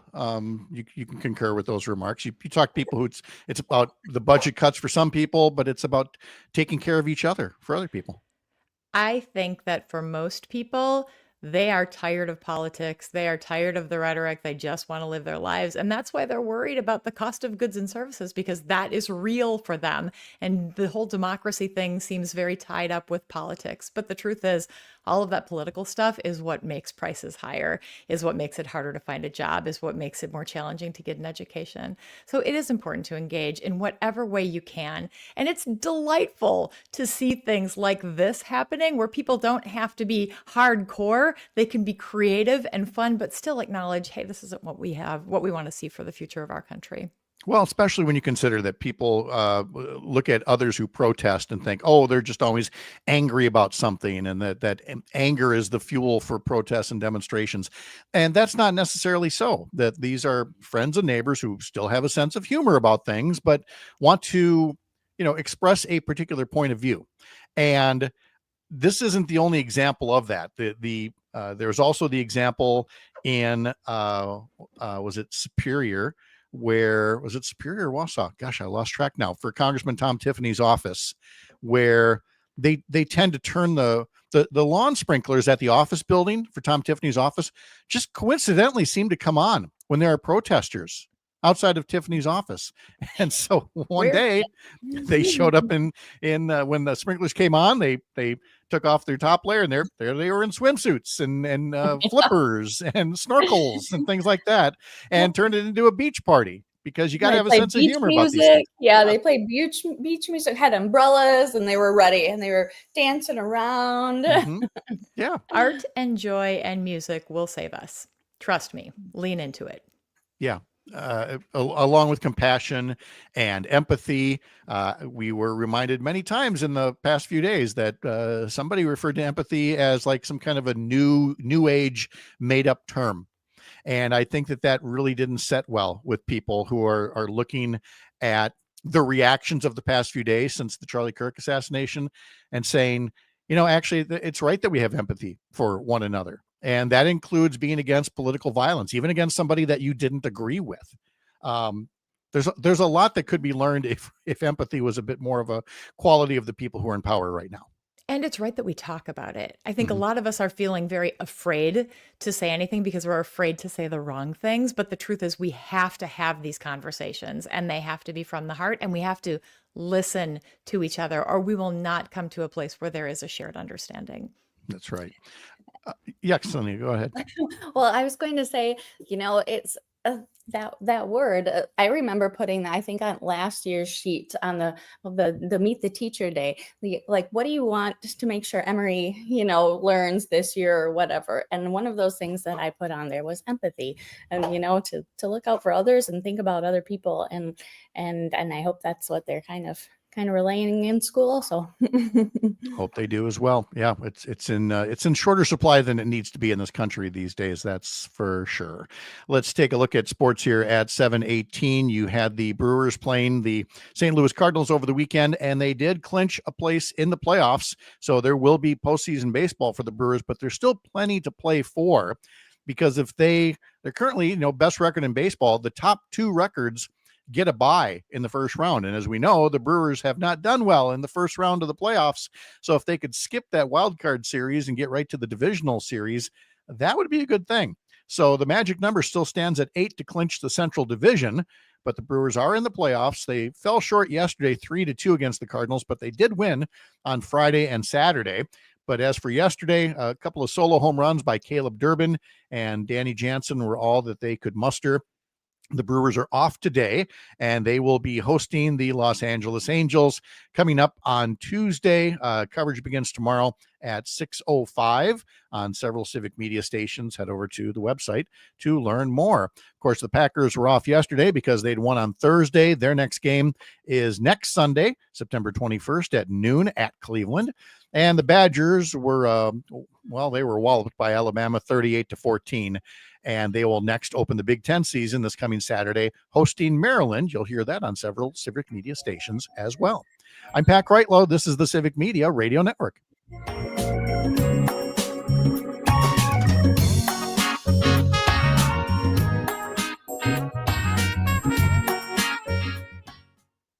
Did you guys hear about the letter that Bob Uecker had written to the team? Yeah, we were going to do that at 7:50 with Jimmy. Yeah. Ugh, so good. Nice. Yep. So beautiful. This is my favorite part. Don't forget to take it all in, enjoy it, keep it light, and believe in each other. Yes. I love that. Yeah. Uecker. Guess who's going to the game in St. Louis on Saturday? It's me. Oh, I wouldn't have guessed it. Oh, I'm sorry. You want to see my shocked face? Okay. Guess who's going to be surrounded by St. Louis Cardinals fans? Yep. And I don't Not you, care. because there are not many of them going to games right now. That is true. Oh, it's going to be so much fun. I was thinking of bringing like little things like tattoos or cookies or something that I could share. Like, I would not suggest cookies. I was going to say that. Especially if somebody has, a DEA license and access to, substances. I was thinking like real cookies. What's that? Real cookies? Pocket I know. pancakes? I'm just saying, Cardinals fans would look at you like, oh, yeah, the Brewer fan's offering us cookies. Sure. Lighten up, guys. Have a cookie. Chocolate chips and oatmeal and fentanyl. It's no problem. Oh, jeez. It's probably legal in Missouri, as Wisconsin's like the only state where it's not, right? Feels like it, yeah. Yeah. All right. Any special requests for this segment? What have we not hit?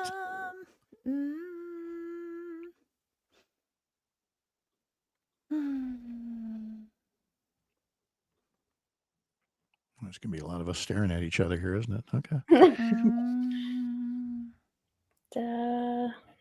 You got 30 seconds to figure it out.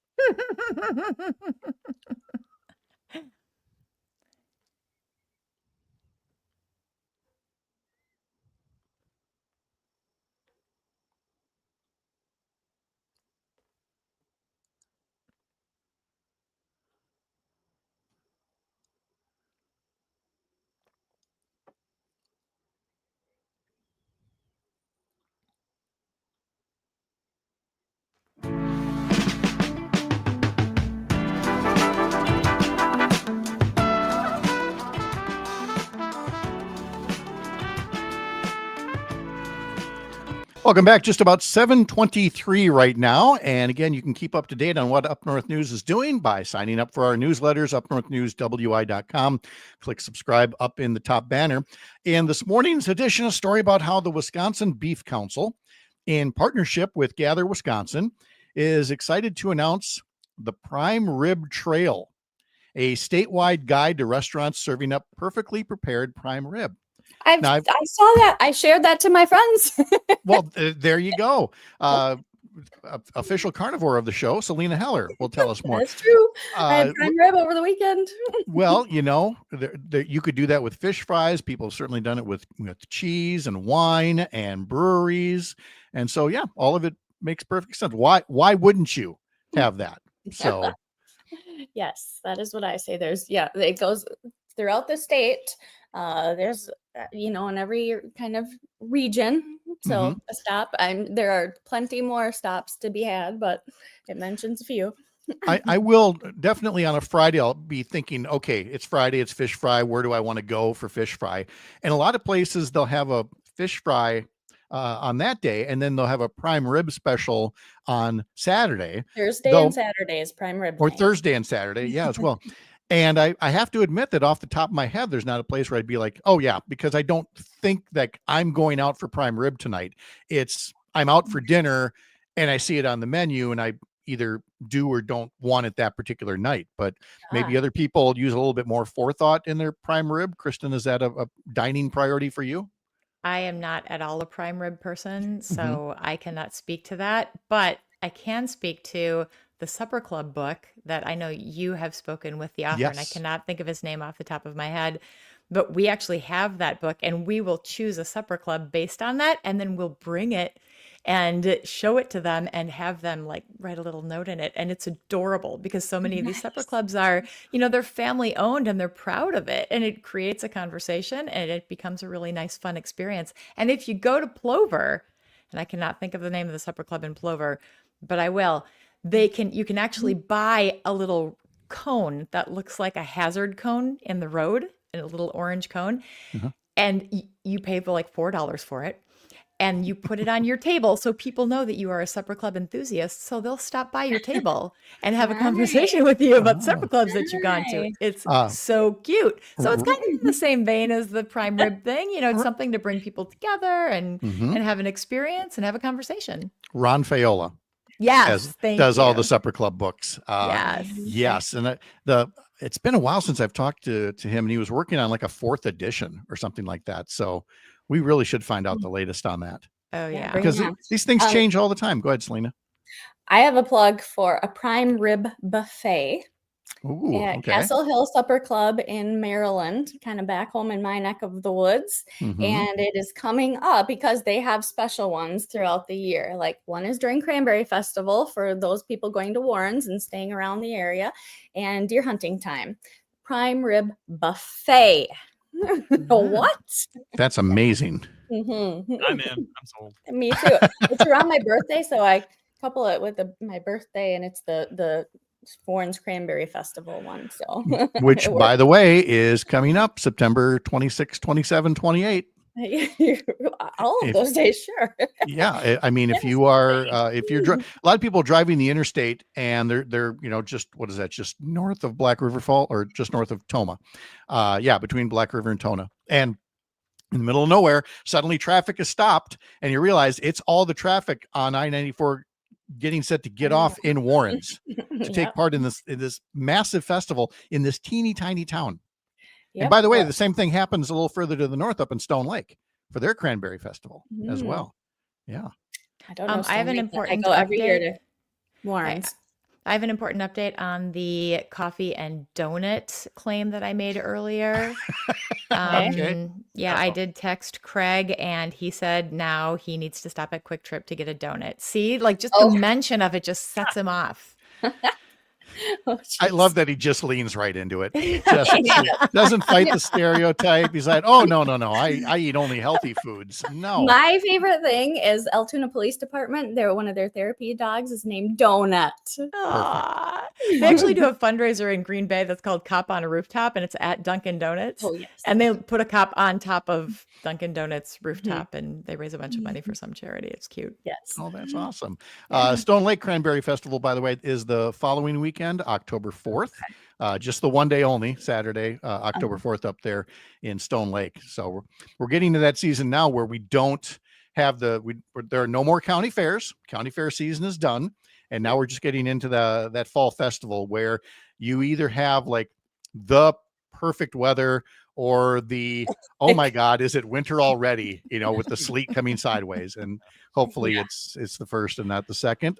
Rob, quick on here to remind us, Tigerton Apple Fest is on September 27th, and Alicia noting they do Cop on the Roof in Darboy as well.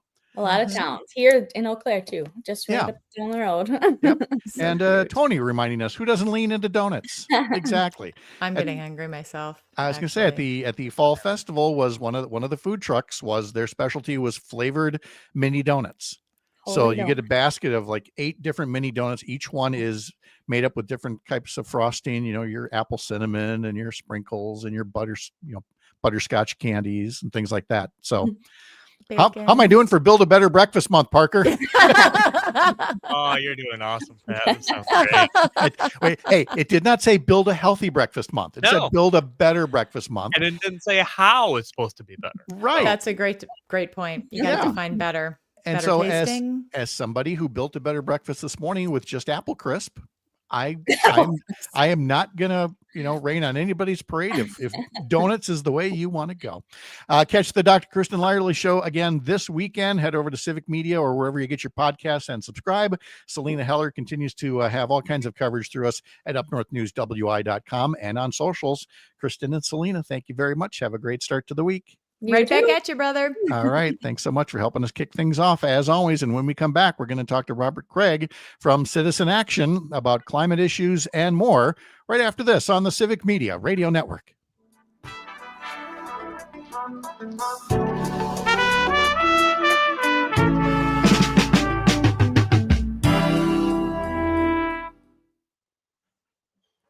I have a question. Yes, ma'am. I saw my little neighbor kids who are 4 and 5 out on their bikes, and they seem to be having an amazing time, and I love to encourage that. So I purchased them some bike horns, and I'm wondering if their parents are going to hate me.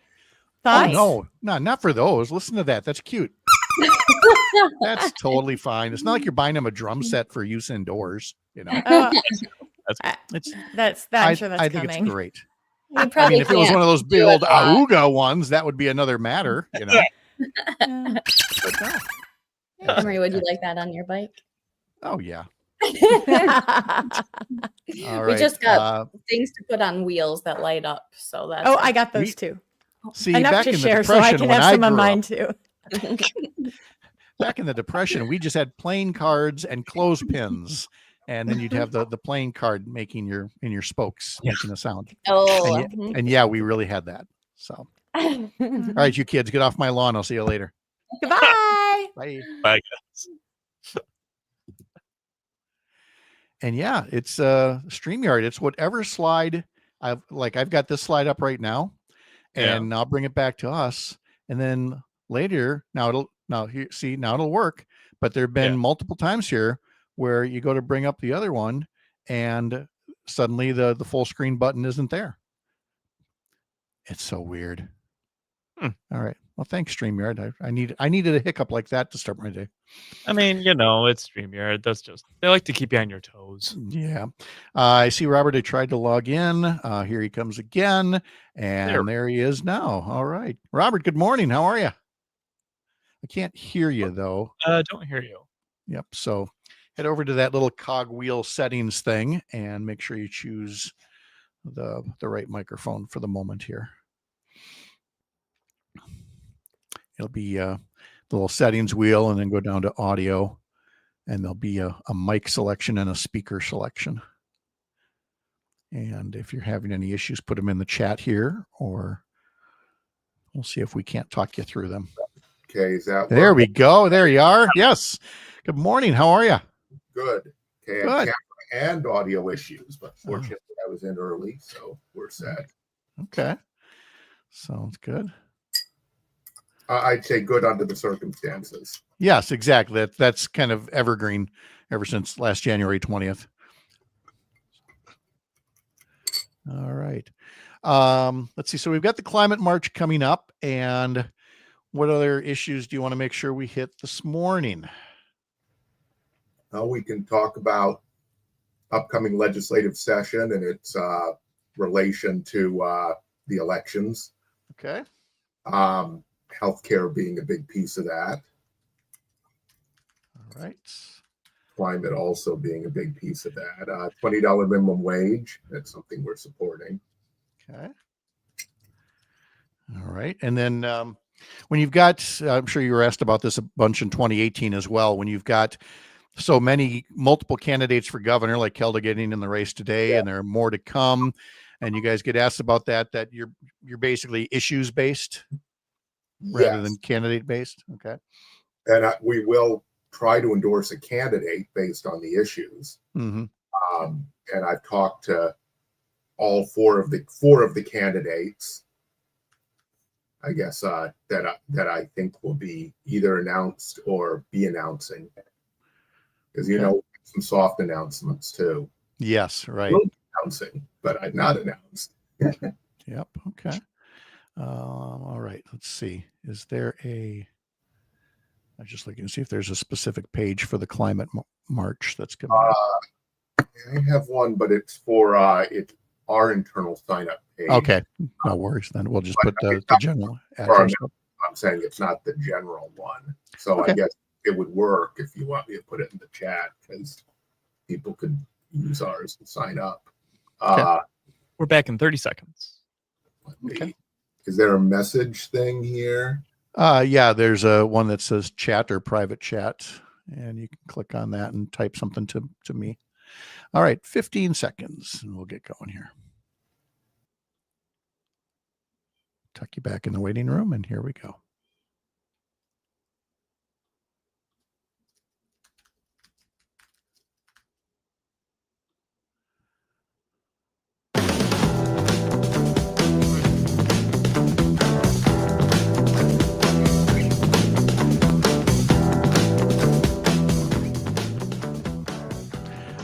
Welcome back on this Monday morning, September 15th. Nice to have you here across the Civic Media Radio Network. We were mentioning earlier the Prime Rib Trail, story about that in this morning's newsletter. You can be sure to check that one out. There's also a story in there on how to apply for FEMA flood relief if you're in Southeast Wisconsin, now that that disaster aid has been released. And a reminder that tomorrow is National Voter Registration Day. So it is a good reminder to maybe go check your own status at myvote.wi.gov. There's no election anytime soon, which means now you've got the time to get registered without all the pressure. Double check your registration, because sometimes voter files, get cleaned up or modified. So Voter Registration Day is tomorrow. That reminder coming from our newsletter at upnorthnewswi.com. One group that is especially good at reminding you to get registered to vote and get up on the issues is Citizen Action, and Robert Kraig is the executive director for Citizen Action of Wisconsin, citizenactionwi.org. Robert Kraig, good morning. How are you? I'm good under the circumstances. Always great to be with you, Pat. I was going to say that's kind of the evergreen answer since January. We completely understand that. And we, as part of our Movement Mondays, where we try to get in touch with all kinds of groups that are working to, defend and enhance democracy and focus on all kinds of issues. I mean, Exhibit A has to be Citizen Action in terms of, choosing those high priority issues and educating voters about them. There is, let's start with climate, because you actually have an event coming up that's related to the climate, which to me seems quite appropriate, given that if there's been there've been many themes from the current administration, but one of them is certainly dealing with not just denying that we have a changing climate, but being hostile to it and doing everything possible to kill the march toward a new generation of jobs and clean energy, and instead go back to as much, coal and oil and fossil fuels as possible. And Citizen Action is among the groups saying, on behalf of a majority of Americans, not so fast. So what's going on? Well, there are mobilizations all over the country, actually. Some are calling it Sunday. So you're absolutely right. The science doesn't change, and this is a supermajority position. Most people think that there is a climate crisis and believe we should do something and take the action directed. Though the small group that is very loud of climate deniers, and then you have a government currently at the federal level which is completely captive to the fossil fuel interests and seems to think somehow that making America great again means going to a dirty, more expensive fossil fuel economy that is increasingly outmoded. There's not only the question of we need to reduce emissions in order to create a world that is livable for our children, and where the beautiful environment we love in Wisconsin is preserved. But frankly, solar energy in particular has become so inexpensive and is exploding so much all over the world. What this administration is actually doing is doing something more expensive, also causes a lot of pollution that causes a lot of health problems, lung cancer and asthma, and will increasingly increase people's utility bills that are increasingly unaffordable. That's why you saw Xcel Energy in the western part of the state asking for a 19% increase from the Public Service Commission. And so the Wisconsin Climate March is on September 30th. We're part of a large coalition of environmental groups that are pushing it. It's not only Citizen Action as an initiative. So this is very much a joint project in Madison. And Citizen Action members around the state are going to be joining many others who care about this issue. And where we are, Pat, is we can't stop this administration for the next few years doing what it's going to do, but it doesn't change the science. It doesn't change the fact that we, to prevent runaway climate change, need to cut emissions in half by 2030. That's 5 years from now. It simply puts the onus on state government and local government. And so as we go into this last legislative session of before big elections that could change, and elections that will determine who the governor is and who controls the legislature, it's critical to make this a key agenda item for a new legislature, because the science doesn't change, and the fact that the federal government's doing the reverse of what it should be doing cannot stop us from addressing this situation. We're talking to Robert Kraig from Citizen Action, and one of the measures you're talking about there is called the Climate Accountability Act. It would require the legislature to pass a concrete and enforceable plan to cut greenhouse gas emissions in half by 2030 and maximize the economic benefits for all Wisconsin residents. And Citizen Action puts it to its members quite clearly. Does your state legislator support it? And go ahead and call and ask your state senator, ask your state assembly rep if they support something this concrete, this tangible, to get us off of fossil fuels and into a new direction, which really comes to the heart of what Citizen Action is about, is asking questions and sharing information. Sometimes it's through deep canvassing at the doors, but sometimes it's just asking pointed questions of your legislators instead of just waiting for the speeches and the press releases, is to say, hey, where do you come down on this? It's a very direct method that Citizen Action has when it comes to information and education, right? Yeah, you put it very well, Pat. We're trying to create clear issues for people so you can understand what is taking serious action on the climate crisis and what isn't, because frankly, that gets muddled and muddied in legislative politics and by both parties, quite frankly. And so there was actually a lot of resistance, even among Democrats and some progressives, to introducing the Climate Accountability Act, as we worked on it with our members across the state and our organizing cooperatives and with allied legislators. But once it was released earlier this year, Pat, it quickly drew 33 co-sponsors, including a lot of moderates. And all it does is it requires the state to do what is scientifically minimally necessary to prevent runaway climate change, which is have a plan to cut emissions in half. Divisions tend to come once you talk about what the plan is.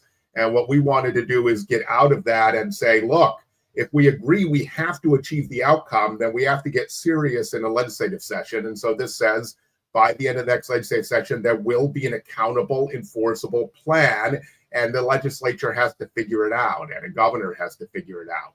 And so we're continuing to roll this out across the state in different regions and try to build support beyond 33. But what we've learned is that if let's say the legislature changes hands, that'll be a big fight in 2026. Let's say you have a Democratic quote unquote trifecta, that is Democratic state assembly, state senate, and governorship.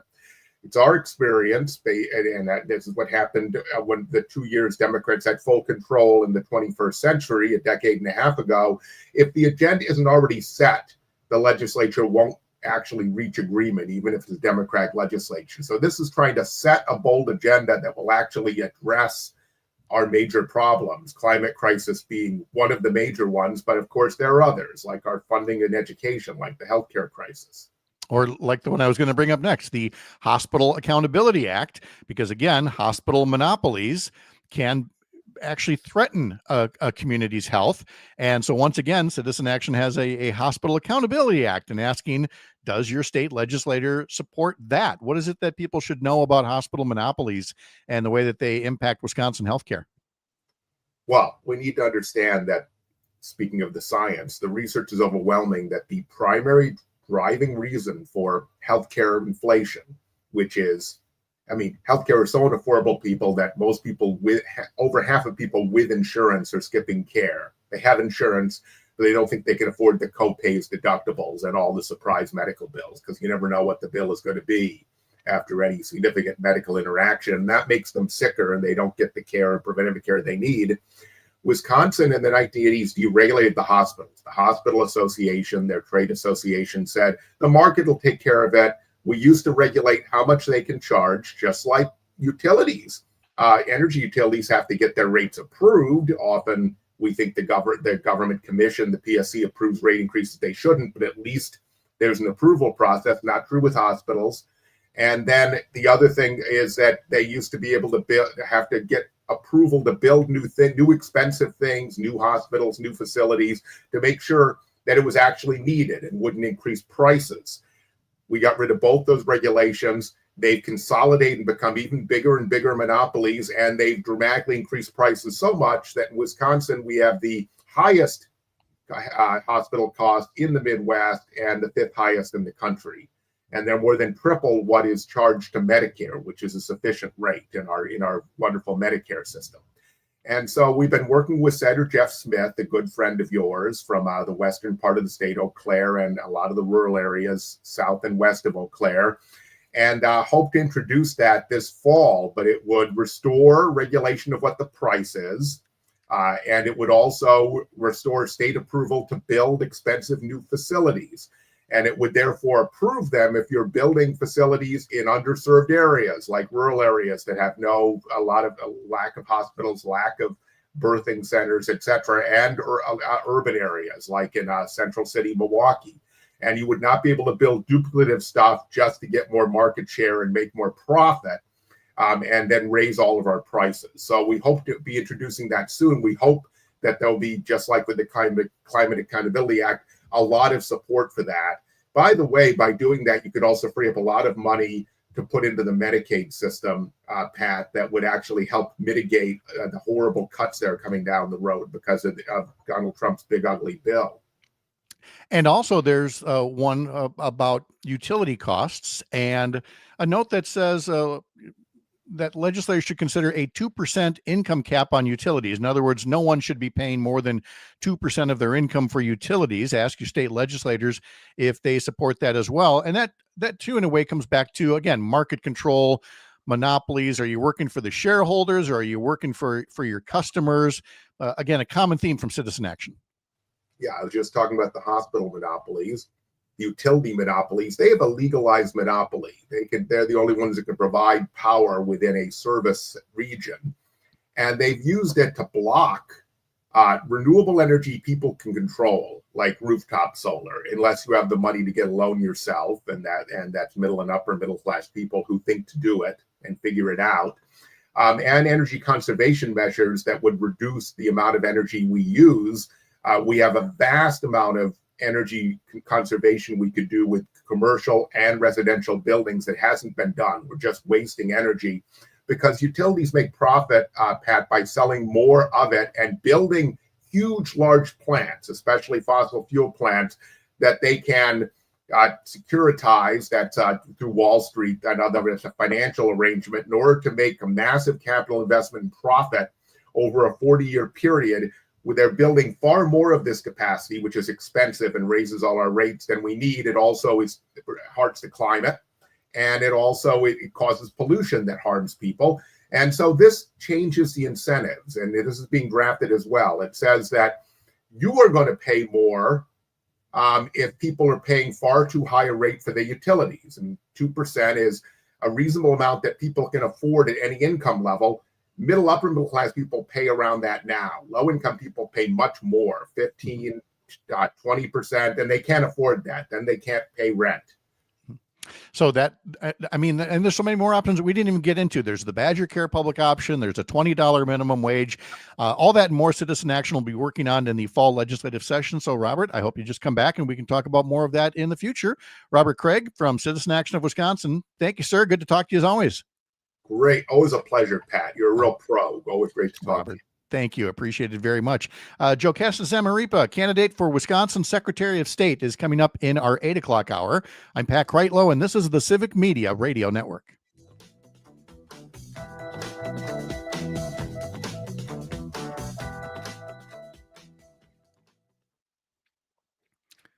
All right. We are clear, and there's Mr. Koska. How are you? Morning. How was your weekend? We went on the road against the number 3 team in the state, started Yeah. a bunch of freshmen, and Yeah. got beat 74-0. Well, it's a learning experience. We learned that we got our butts kicked is what we learned. We did have a great moment after the game, which I'm writing a web story for Civic about. We have a player who is mostly deaf, and the head coach for Blackhawk Warren's son is also mostly deaf, and they met after the game. It was a really cool moment. They had a hug. They talked a little bit of football. It was really cool. So I'm writing a little piece for Civic this week on that. That's good. We were also going to talk about Murph reading the Bob Euchre letter. Yep. That audio is playing multiple times today on Yep, we're gonna play it here as well. And so we'll have that. We got Badgers. Yeah, Packers are good. Yeah. It's always fun. So yeah, I'm up for whatever you want to do. Okay. Sounds good. All right, just getting that in front of me here. And Parker, you got the audio handy? Yes. Okay, we'll get going in 2 minutes. It runs 1:45. right? Just 1:45. Okay, got it. They're using that power to rig the rules of the economy to make themselves richer and you poorer. You see, there is a point where money is no longer money, it's power. And when rich people use their money to drown out the voices of everyday people, it threatens the safety and security of us all. Patriotic millionaires don't want to live in a country with a few extremely rich people controlling everything, leaving millions of people struggling to just get by. Luckily, we have a solution. Tax the rich, tax the rich, tax the rich. I'm Chuck Collins. I'm a patriotic millionaire, and I approve this message. Looking to strengthen the bond with your pup? Dane County Humane Society offers a variety of dog training classes led by certified trainers. Classes are designed to help you and your furry friend learn new skills, improve behavior, and deepen your connection. Whether your dog is a curious puppy, an independent teenager, or a lifelong learner, DCHS has the tools and expertise to help you set the stage for a successful year ahead. Visit giveshelter.org/dog training to register today. Hey, Gordy, I gotta admit, these hearing aids from Madison Hearing Aid Center changed my life. Mine too, John. I thought I needed subtitles to talk to my grandkids. And these aren't those old giant clunkers we saw in the old days. 30 seconds.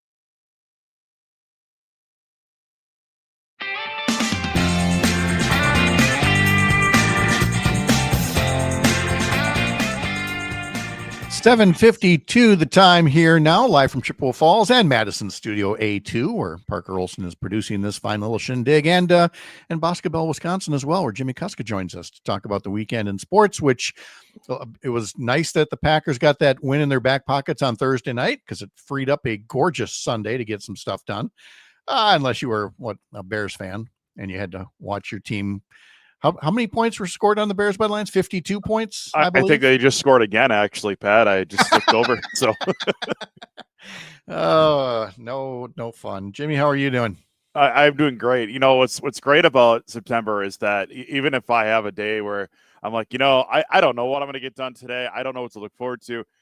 Chances are there's a football game on somewhere. So yes, that's true. This time of year, I can just flip that on. And on the other hand, too, the other thing I can look forward to is the Brewers, who clinched the playoff spot over the weekend in an impressive game, coming down big to rally and win, which they've done a few times this year. I tell you, we thought maybe earlier this summer that the Brewers might have peaked or something and that they were winning too many games in a row in like July. But here we are in September, and they're still winning games. They're way out in front. Now they have a clinched playoff spot. They're playing for the number 1 seed. I tell you, it's a good time to be a baseball fan as well. It's not just football season. The Brewers are certainly stealing the hearts of many right now in Wisconsin. Yeah, I mentioned at the top of the show that that Saturday night comeback was amazing for the people who weren't me who didn't give up on the team and went to bed and said, well, okay, this one's a loss. No, it wasn't. It was one of the best comebacks. I think their 11th walk-off of the season. And this team is now going to the playoffs. It's just a matter of whether they get that first round bye or not. And manager Pat Murphy also over the weekend read a letter to the team that was said to be from Bob Uecker to be read once they were clinched to a playoff spot. Why don't we give a listen to that? It's just a little over a minute and a half of Pat Murphy reading this Uecker letter. I got a letter today from Uecker, and before we toast, I want to read it. Thanks, Mark. Thought it was fitting. The last time that we celebrated, Uecker was with us. Howdy, boys. Never a doubt you would get this invitation. You did it by believing. Really miss you guys, and I wish I was there. Things are good. The God Almighty picked me to be on his team up here, albeit I'm the third catcher. It's a great league. No day games after night games. No shadows. But you got all the sticky you need to have up here. Told the big guy about you guys. You play hard every night. You're not afraid to play for each other. He's obviously very interested in the group with this uncommon goodness. The fact that you have the best record in baseball, the best road record in baseball, has caught his attention. You don't really need me. I know you guys really don't need me, but I've got to tell you, I'll be on the headset every night watching. And don't forget to take it all in, enjoy it, keep it light, and believe in each other. Bob Uecker. So let's toast to him and to our team, what we've achieved so far. Hey, hey. That was a very nice moment there where the team, again, just kind of invokes the Bob Uecker spirit and reminds each other that's how they're doing this. They're not doing this with massive superstar contracts. This is just a team that knows how to play well with each other. Yeah, and I think even more impressively is just how dominant it's been, right? I mean, you expect the Brewers, going in every year that, they could be competitive. They might play for a wild card, whatever. You don't expect them to go and, own the tiebreaker against the Dodgers and the Phillies and all these teams that have got, bazillion-dollar payrolls. And I think that's what's really been impressive about it. And the fact that it just seems like every week there's a new, viral moment with this team where, somebody who they just picked up in a trade like 2 days ago or signed up, or promoted or whatever within the organization within the last couple of weeks, all of a sudden they're out there contributing to all of this. It hasn't been just one guy that's been raking or one pitcher that's been just blowing people away. It's been everybody. And that's been the most exciting part of it, is that you don't go into the postseason having to rely on one or two guys. It's all 26. And I think that's just a testament to just how well the Brewers have developed, how they've managed not having the payroll of other teams. That's what makes it exciting. It makes them an incredibly easy team to root for. Well, and I'd come back to the coaching as well, because the Cincinnati Reds, the number of outfielder collisions that they had over the weekend was, just embarrassing. And that, you can blame some of that on the players, but there's definitely an element of coaching involved in that as well. Brewers are off today.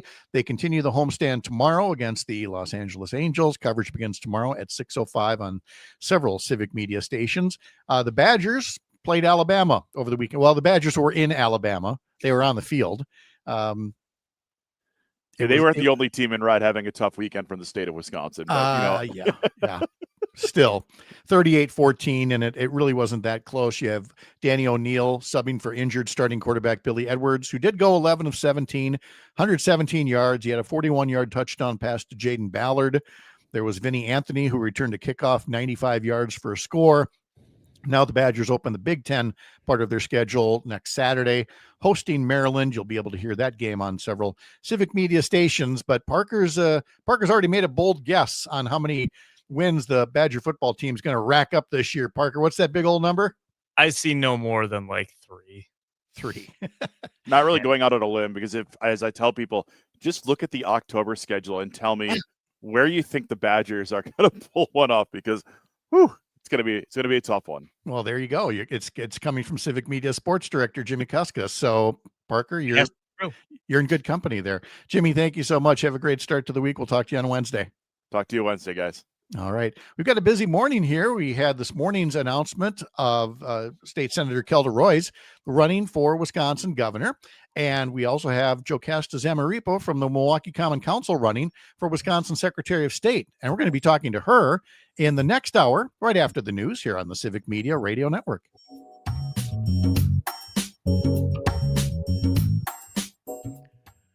There we go. All right, Jimmy, thank you very much. Yeah, if you need the tease forward, the Euchre letter, it's in our sportscast at 8, 11, 2, and 5. So you got it. All right, thanks. Take care. See you, Jimmy. All right, John and Gordy. Oh, yeah. That was a fast hour. Yes, it was. I'll tell you what, it's about to slow down, though, if this thing doesn't fix itself.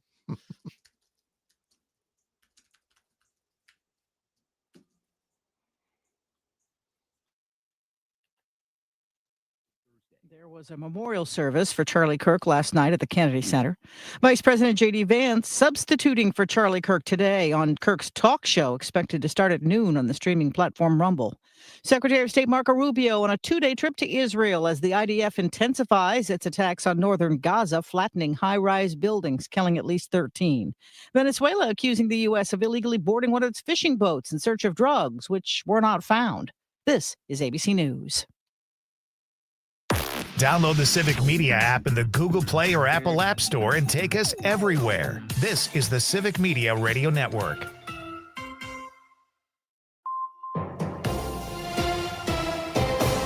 For 92.7 WMDX News, I'm Savannah Tomei Olson. This week, more than a dozen law enforcement agencies across Dane County are adding extra patrols because in recent years, more kids are getting hurt when they're going to or from school. WKOW reports so far this year, 8 children have been hurt on their way to or from class. Now, 13 law enforcement agencies are banding together this week to increase safety for students, according to the outlet. In 2022, 4 children in Dane County were hurt going to or from school. By 2024, that number was up to 15. Local police departments are also distributing slow down signs that they'll put in school zones. Soon, the race for governor will continue to get more crowded. One candidate is trying to make sure their appeal isn't limited to Milwaukee. Stuart J. Waddles reports. Milwaukee County Executive David Crawley appeared on the Todd Alba Show, which airs statewide on the Civic Media Network.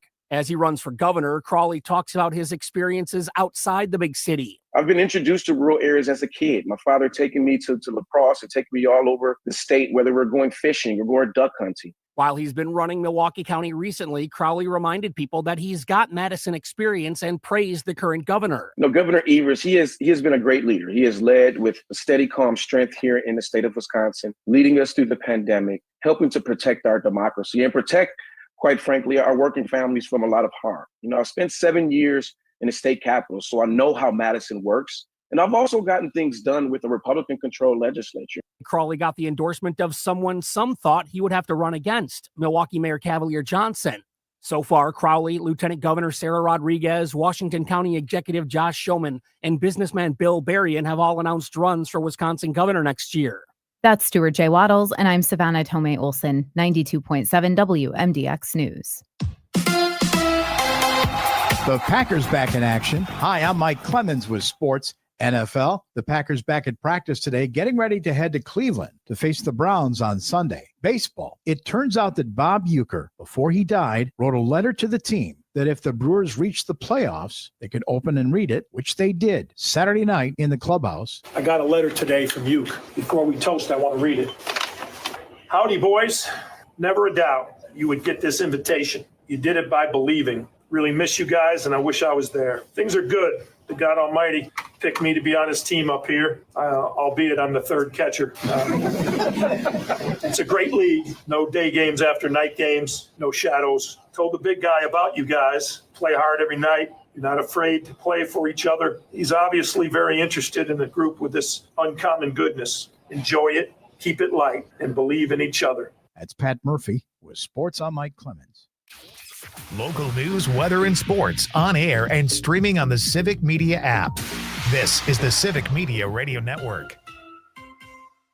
We have another warm, summery day on the way. Mostly sunny today. We'll get to around 85 this afternoon. The wind just light out of the southeast at 5 to 10. Tonight, mostly clear. We're going to drop into the upper 50s to low 60s. Tomorrow, more sunshine with a high in the low to mid 80s. I'm meteorologist Sean Cable. Outside now, it's 58. The John and Gordy Show. We're talking with Mike McCabe. We have this whole thing where people's jobs are being replaced with AI and robots. Yeah. We have to make sure that just all of the proceeds, the savings that are achieved by replacing people with machines just don't go into the pockets of the billionaires. You've got to have a society where the benefits of technological advancements are widely shared. Weekday morning, 6 till 8 on 92.7.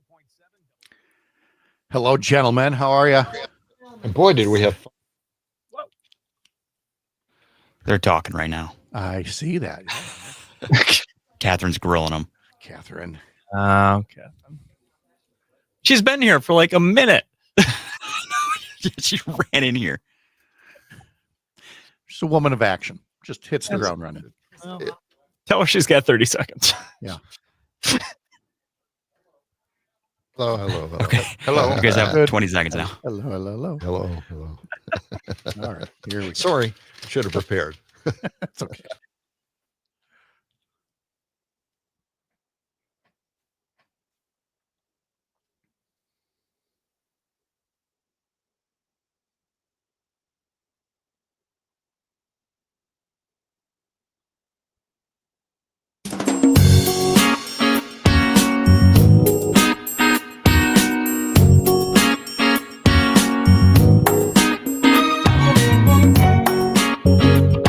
Live across Wisconsin on Civic Media, you're listening to Mornings with Pat Kreitlow, powered by Up North News. Now, from our Lake Wissota studio, here is the founding editor of Up North News, Pat Kreitlow. Good morning again. It is 8:06. Nice to have you back here up north on this Monday morning, September 15th. Parker Olson producing us down in Madison's Studio A2. We've got JoCasta Zamarripa coming up. She's a member of the Milwaukee Common Council, a former state legislator, and now a candidate for Wisconsin's Secretary of State.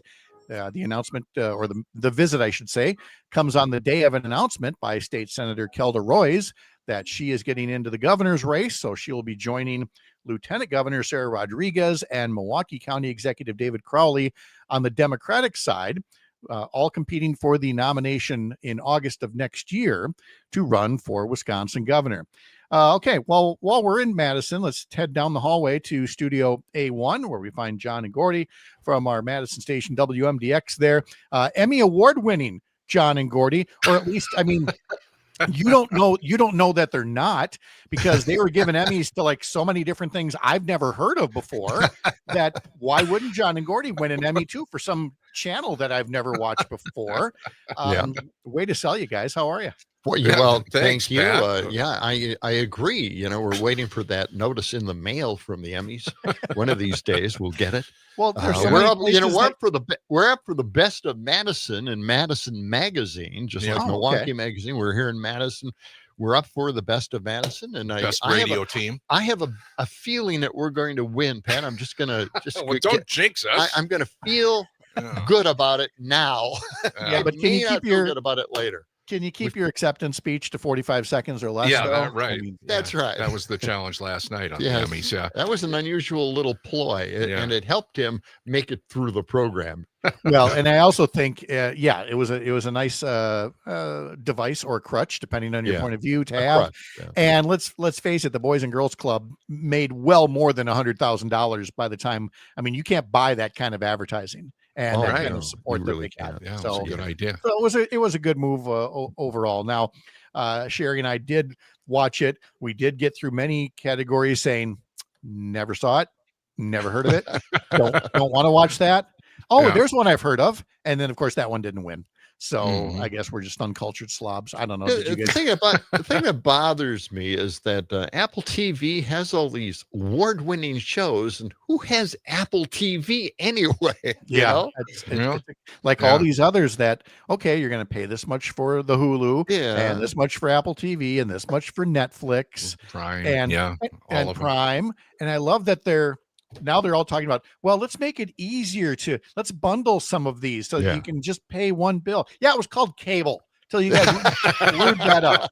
That's right. Yeah. We warned everybody, if you want to separate all this stuff out and pay individually, you're going to pay a whole hell of a lot more. Oh, and yeah. boy, were we right? I mentioned during the 6 a.m. hour, and I want to bring it up again, that there was this one moment, though, that was especially telling when they honored the Golden Girls on their 40th anniversary.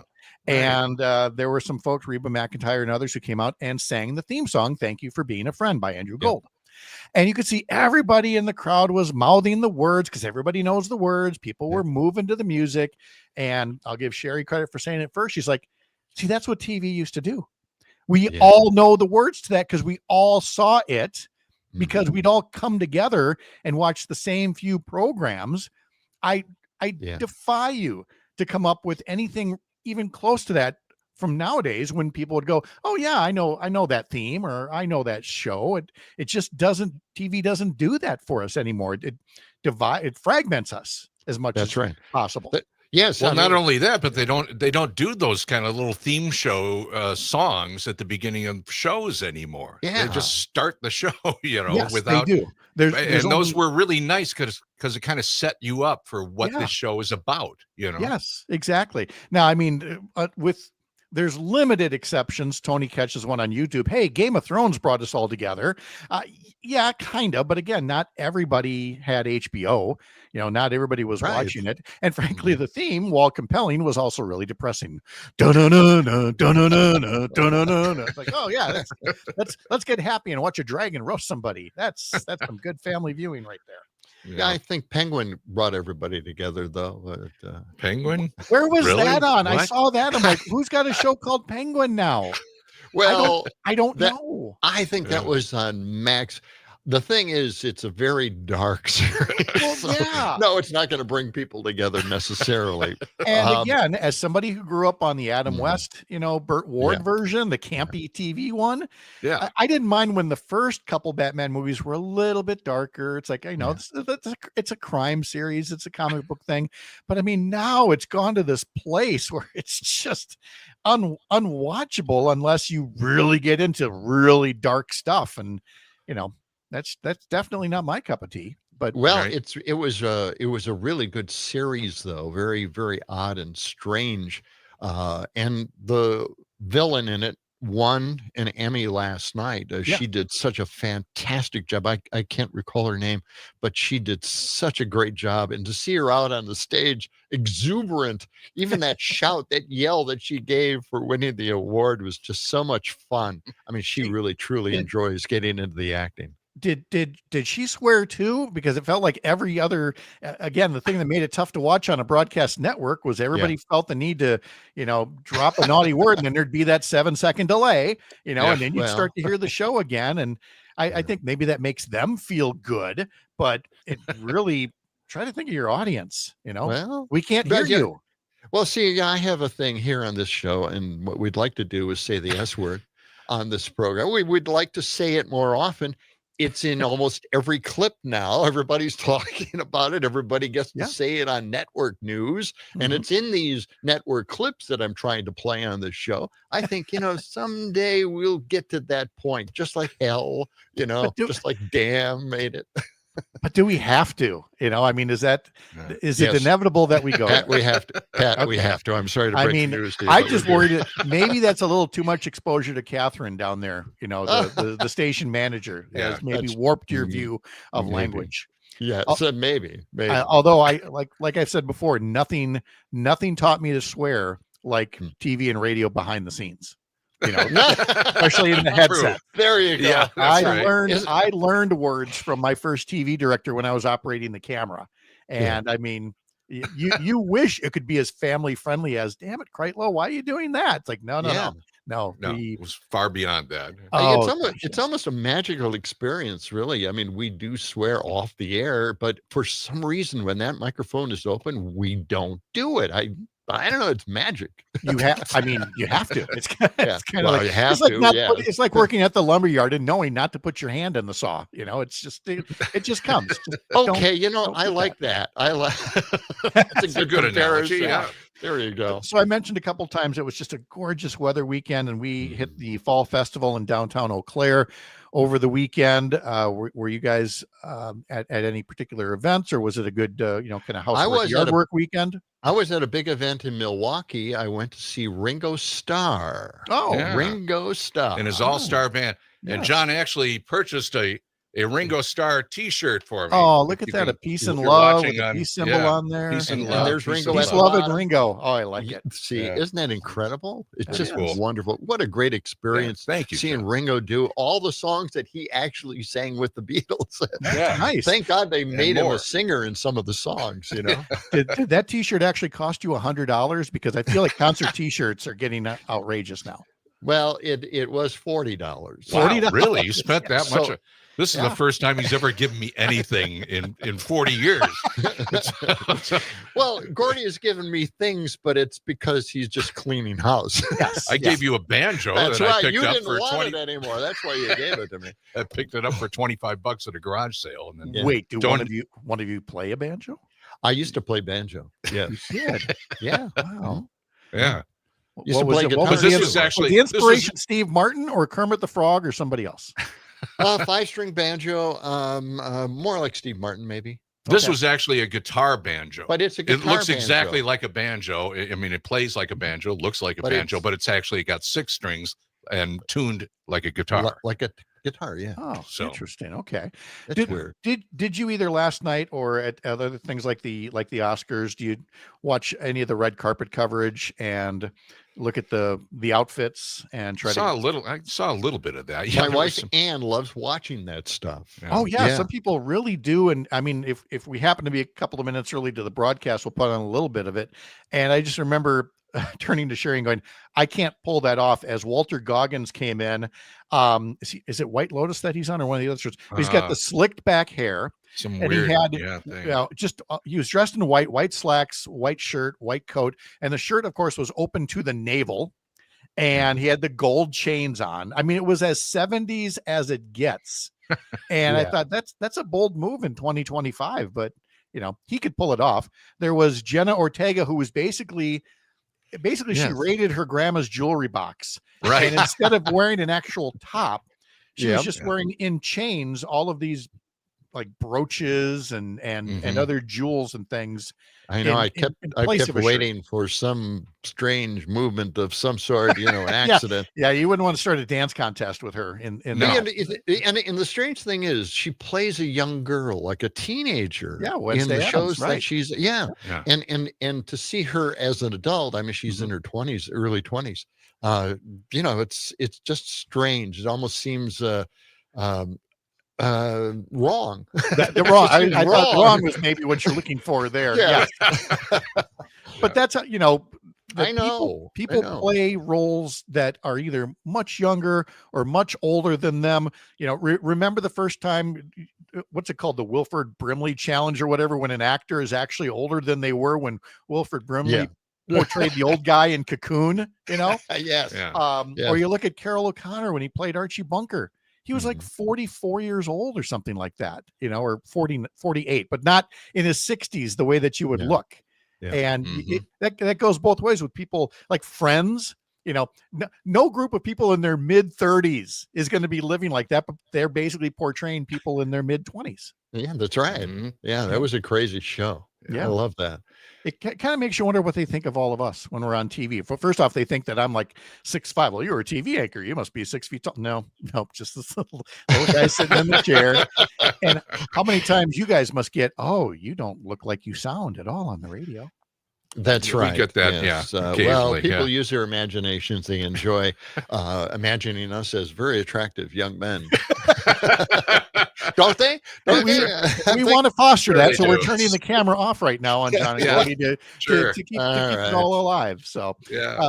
We've only got about a minute left till break. So was there a principal primary topic from the show today that people are talking about in the Madison area? Well, it's still Charlie Kirk. That's what we do here on the program. Yep. Yeah. No, Yeah. we did a lot of that, and I lost track now. Somebody just put up a number of how many times Derek Van Orden has tweeted about it, threatening funds or hurling insults or whatever. I mean, we got it is to that. It's in the we played hundreds. that. It's something else. He really is out there. It really is. By the way, he says we're in a civil war from now on. So there you go. That's Derek Van Orden. That's what you want from a member of Congress there. We're Yeah. talking to John and Gordy from WMDX in Madison, part of the Civic Media Radio Network. And then coming up in our next half hour, we'll be talking to JoCasta Zamarripa, who is a candidate for Wisconsin Secretary of State. Brewers were losers to the Cardinals yesterday, 3-2, but they still took 2 out of 3 off today, and they begin a series at home against the Los Angeles Angels tomorrow night. Live from the heart of America's up north. Thanks for making this the place to spend part of your Mondays. I'm Pat Kreitlow. This is the Civic Media Radio Network.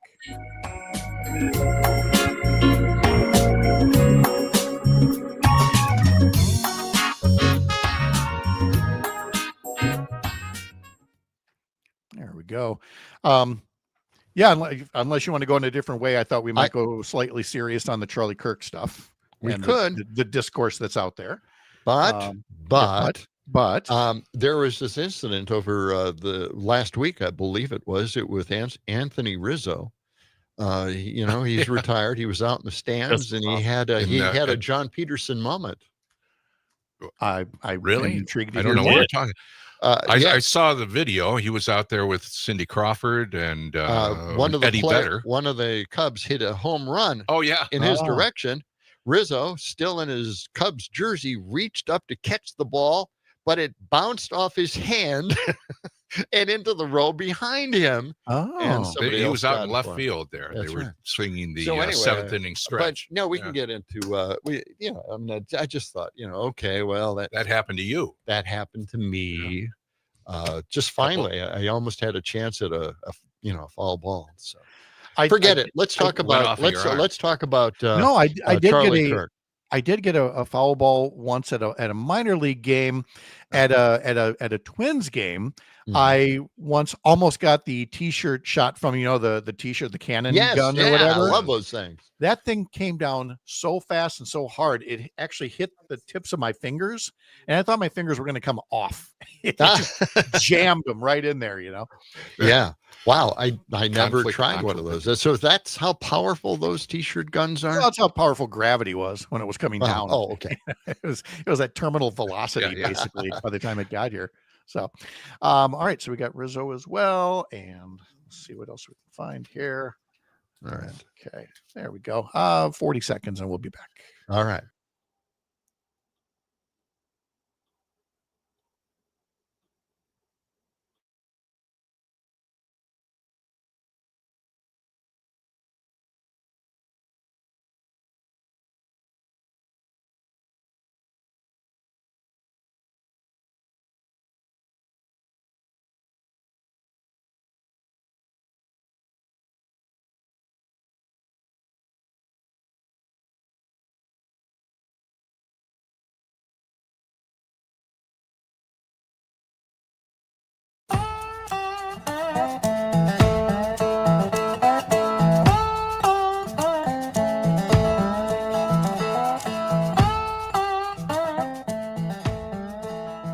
You can sign up for what we do at Up North News by signing up for our daily newsletter. Head over to upnorthnewswi.com to get all the latest. We talked earlier about the Prime Rib Trail, something that was created to help you find all the restaurants that make prime rib a priority on their menu across Wisconsin. It's also voter registration day tomorrow. So a little reminder that this week you can go check your voter registration status and make sure that you're on the rolls, kind of beat the rush before all of next year's busyness with the elections that are going on.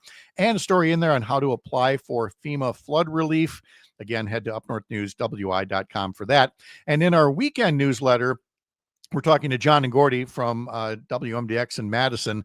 And guys, I got to tell you that in the weekend newsletter, I accidentally broke our readers. I gave them a multiple choice question. And I said, I pointed out that Ron Johnson, once again, last week on September 11th, spreading the false conspiracy theory that there must have been explosives in the basement of Building 7. What else would explain how it came down? And I said, the question was this: if you could get Ron Johnson to stop talking forever about one conspiracy, which would it be?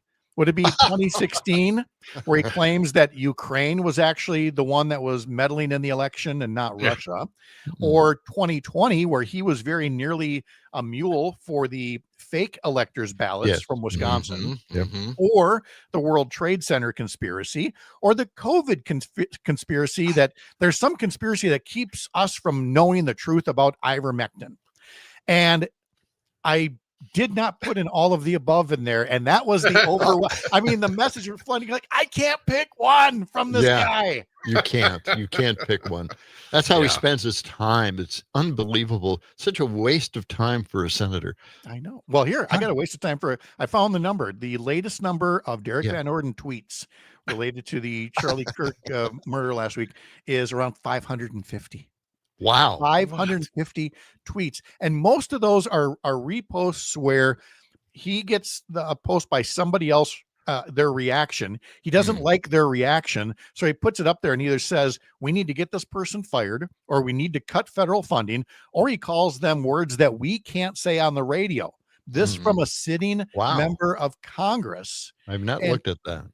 And guys, you talk to people all the time, as do I.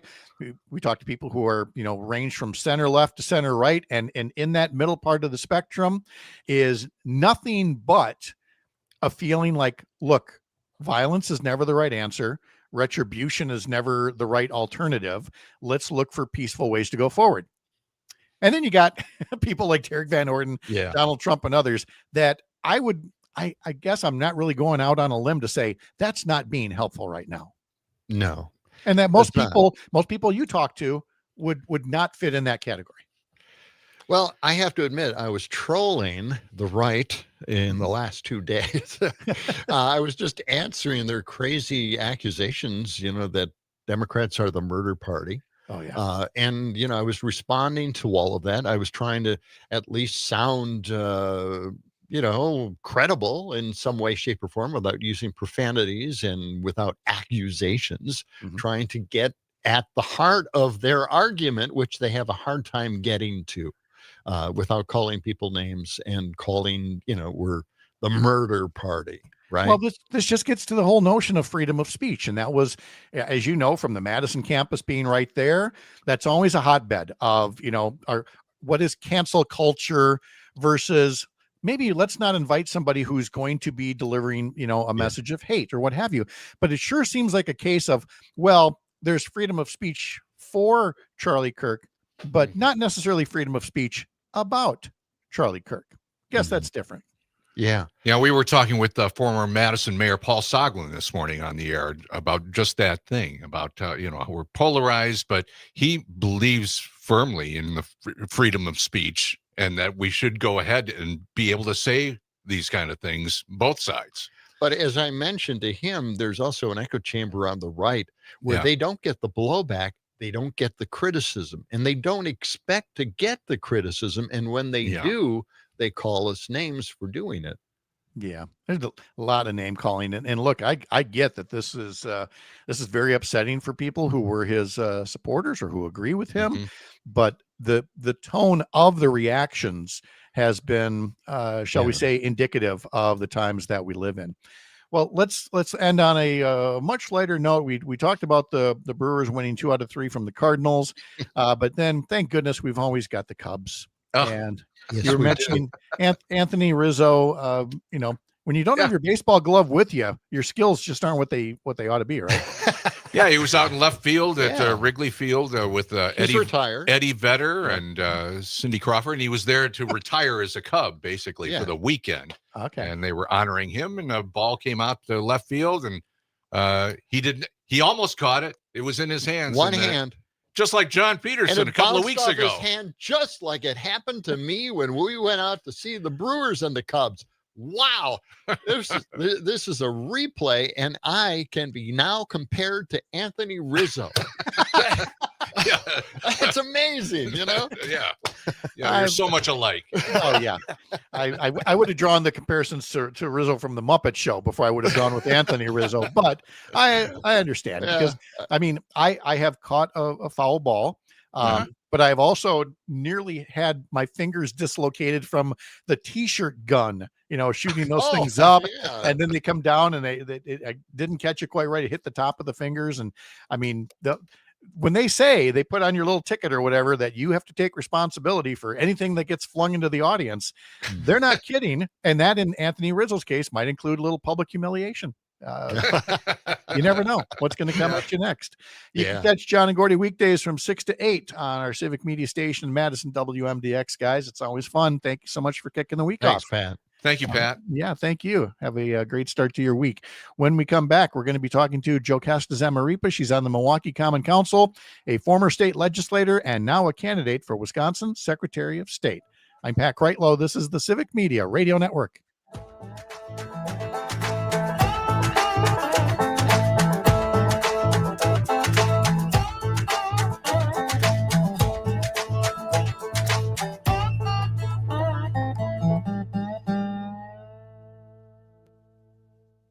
All right. Thank you, guys. Appreciate it. Yeah, thank you. It was fun. Did we what happened to Gordy? Did we wear him out? Yeah, he's here. He doesn't have his headphones on. He's okay. unaware. What's that, Pat? That's all right. I said, did we wear you out? You look exasperated about something. Mondays are always tough. And then we get through our show and then we go, oh, wait, we got another half hour. Oh, I'm It's sorry. Like, oh, yeah, okay. Well, I get appreciate back it. together again. No, we love doing this. Yeah, so we do. We fun enjoy stuff. it a Well, lot. thank you very much, guys. All right. Talk to you later. Have a All good right. day. Pat. Bye. Sure. Thanks, Dom.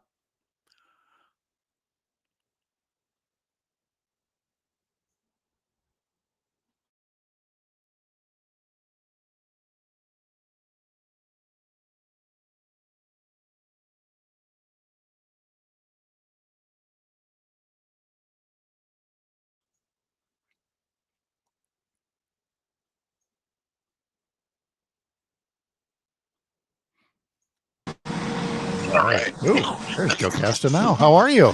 Hey, good morning. Is this Pat? Yes, nice to see you. Hi, Pat Kreitlow. I'm sorry, I didn't realize we were gonna do still the Zoom. Apologies. I thought it was just radio. No, audio. that's okay. I blame Luke Mathers or whoever set this up. So Yeah. that's all good. Where are you at today? I am headed to a Hispanic Heritage Month on the near south side of Milwaukee as they unveil a Hispanic Heritage Month themed bus wrap for one of their Milwaukee County buses. That's awesome. That's great. Yeah. Okay. Good. So the segment itself will get started at 8:35, and then we have to hit the break right at 8:49. So we got 14 minutes together. Okay. So obviously we'll get into, your whole story and why you're running for Secretary of State. And are there any other particular issues or things in your story you want to make sure I don't forget about asking when we get going here? Or priority issues, things like that? I'm however, whatever you want to hit me with, Pat, I'll be ready. All right. That sounds great. All right. We'll get going in about 2.5 minutes. So I'll tuck you in the waiting room and come get you in just a bit. Okay. Thank See you soon.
30 seconds.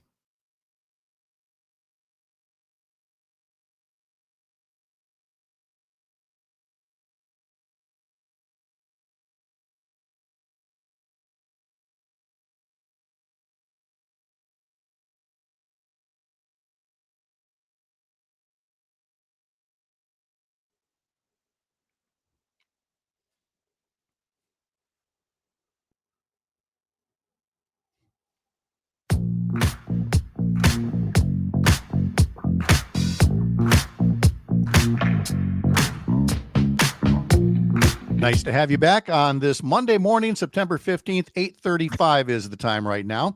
Up North News is a separate entity from Civic Media, though we're like best buds. We're like peanut butter and jelly, weekday mornings from 6 until 9, and you can catch what we're doing at Up North News over at upnorthnewswi.com.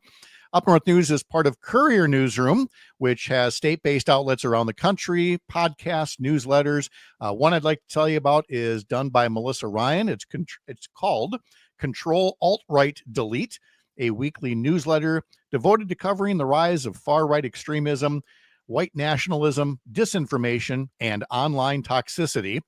Needless to say, she's following up on the Charlie Kirk killing and what the reaction says about America. Good stuff to be reading. Head over to couriernewsroom.com for that newsletter and much more. We are getting into talking about the candidates for the 2026 election for all kinds of posts. It all started with Tony Evers saying that he's not going to run for a third term as governor. And so this morning, State Senator Kelda Roys announced she's running for governor. Milwaukee County Executive David Crowley is running for governor. Lieutenant Governor Sarah Rodriguez is going to be running for governor. So who's going to run for lieutenant governor? Well, Secretary of State Sarah Godlewski has announced that she's going to be running for lieutenant governor. So who's going to be running for Secretary of State? I got your candidate right here. JoCasta Zamarripa, former legislator and now a Milwaukee Common Council member, joins us from the Milwaukee area.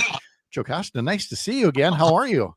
Good morning, Pat Kreitlow. Thanks for the invitation today. My pleasure. Nice to have you here. We're going to get into the Secretary of State's office and why you're running for it and all of that in just a sec. But for folks who have not heard from you previously, we'd love to hear all about you. Give us a little bit about your own story that took you to where you are today. Of course. Well, I was first elected back in 2010 when I won a seat in the state assembly. And so I served for nearly a decade, just about a decade in the state assembly representing the near south side of the city of Milwaukee. I was honored to be the first Latina woman elected to the state legislature, following in Pedro Colon's footsteps, our first Latino to ever serve in the state legislature. And from there, after serving 10 years, decided to make the jump to local government. And I ran in 2020 successfully for the Milwaukee Common Council, again, as a history maker, being the first Latina and first openly LGBTQ plus member of the Milwaukee Common Council. And now I'm ready to go for it and run statewide in hopes that Wisconsinites will have me and elect me to be our next Secretary of State. Can you talk a bit about both your time on the Common Council in Milwaukee and as a legislator, the kinds of things that were high priority issues and or accomplishments for you? Absolutely. Well, I came in 2011, like it or not, it was a bittersweet time for us. We came in, if you recall, Pat Kreitlow, that was kind of what we referenced as the bloodbath for the Dems. Right. Scott Walker came in and they swept in, had a majority in both houses, the Assembly and the State Senate. And so they promptly came down with the budget repair bill and Act 10. And we saw those historic protests by labor, by teachers, by Wisconsinites from across the state come down to our state capitol and protest, taking away the collective bargaining rights of public workers. And so that's what I came into in 2010. And it's funny, I don't know if it's an interesting, I hate to say I'm a bad luck charm, but that was 2010 when I was elected, coming in 2011. In 2020, I was elected to the Common Council in the height of the pandemic, which was a very nightmarish time for a candidate. As you can imagine, we had to come off the doors. And Pat, that in local elections, smaller elections, knocking on doors, door canvassing is the lifeblood of a successful campaign. I had to come off the doors in the middle of my campaign and got elected again at the height of the pandemic when everything was virtual. And it was pretty traumatic, both my initial inauguration in 2011 as a state legislator and again, my initial swearing in as an alder in 2020. It's an interesting narrative. Yes, you deserve a normal cycle. I think Yeah. you've got that coming for you. What kinds of things do you especially like working on as a legislator and a common council member? You know, in the legislature, I was seen as the go-to for immigration policy, for pro-immigration policy. I was honored to work with my own Democratic colleagues, and believe it or not, there was a time that there were Republicans who were wanting to see things like comprehensive immigration reform, things like driver's licenses for undocumented Wisconsinites. We know that there are many workers in our state that want to get to work safely to and from work, get their children to and from school safely. And so these were really, I was seen as kind of the point person on immigration reform, but I also did some things that folks don't even realize. A lot of small business policy, like working on our alcohol policy in the state. I'm the one who helped pass a bipartisan bill to allow local distillers to be able to sample their products, just a teeny, 1 ounce, half an ounce sample at grocers and retailers. And this really opened the door for so many of our local distillers to be able to compete with their national counterparts. We're talking to JoCasta Zamarripa. She's a candidate for Wisconsin Secretary of State. Why Secretary of State? What made you want to run for this statewide position in 2026? Well, honestly, Pat, I'll tell you, I was looking at LG, Lieutenant Governor. I thought that I'd make a really excellent lieutenant governor. I was looking at that position seriously, knowing that Tony may bow out. And so when he did, I thought I would make a play for lieutenant governor. But upon hearing about Sarah Godlewski's intentions to run for LG, I think that she is an amazing candidate. I think she's been great as our treasurer, as our Secretary of State, having already tried to run for a statewide seat.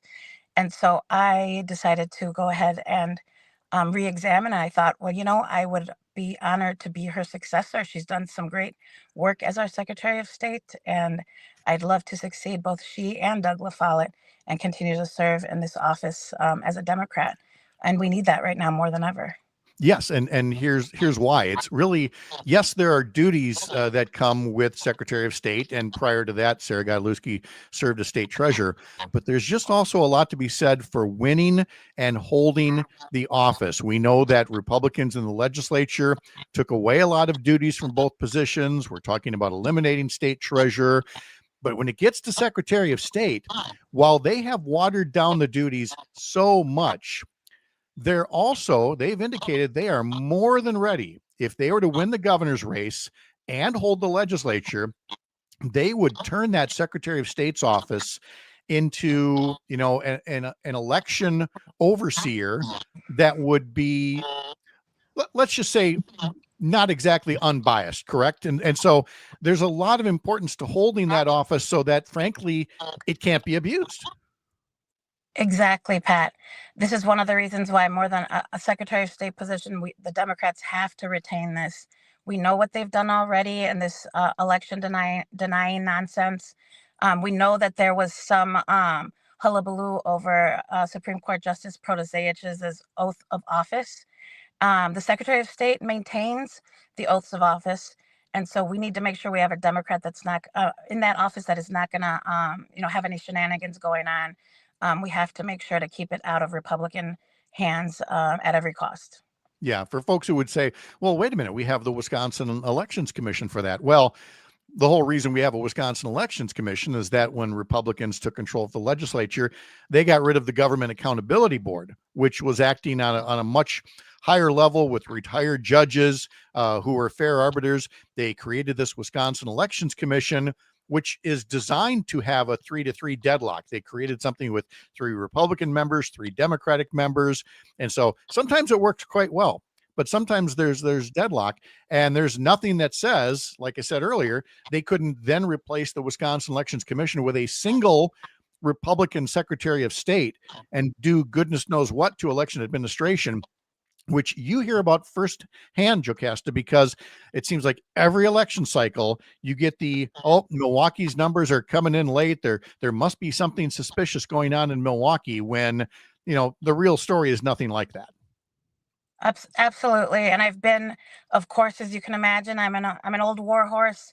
I've been through many election cycles. I have seen the Republicans that come out to Milwaukee and try to harass and intimidate voters as they try to go to their polling location. So I can only imagine if what a nightmare it would be for us if a Republican were to get their hands on the Secretary of State office. So I'm hoping to get out there and meet Wisconsinites from every corner of this state and earn their support next year in August for the primary and November for the general. That's right. JoCasta Zamarripa is running for Wisconsin Secretary of State. And as always, we tend to find candidates when they're on the road here and there.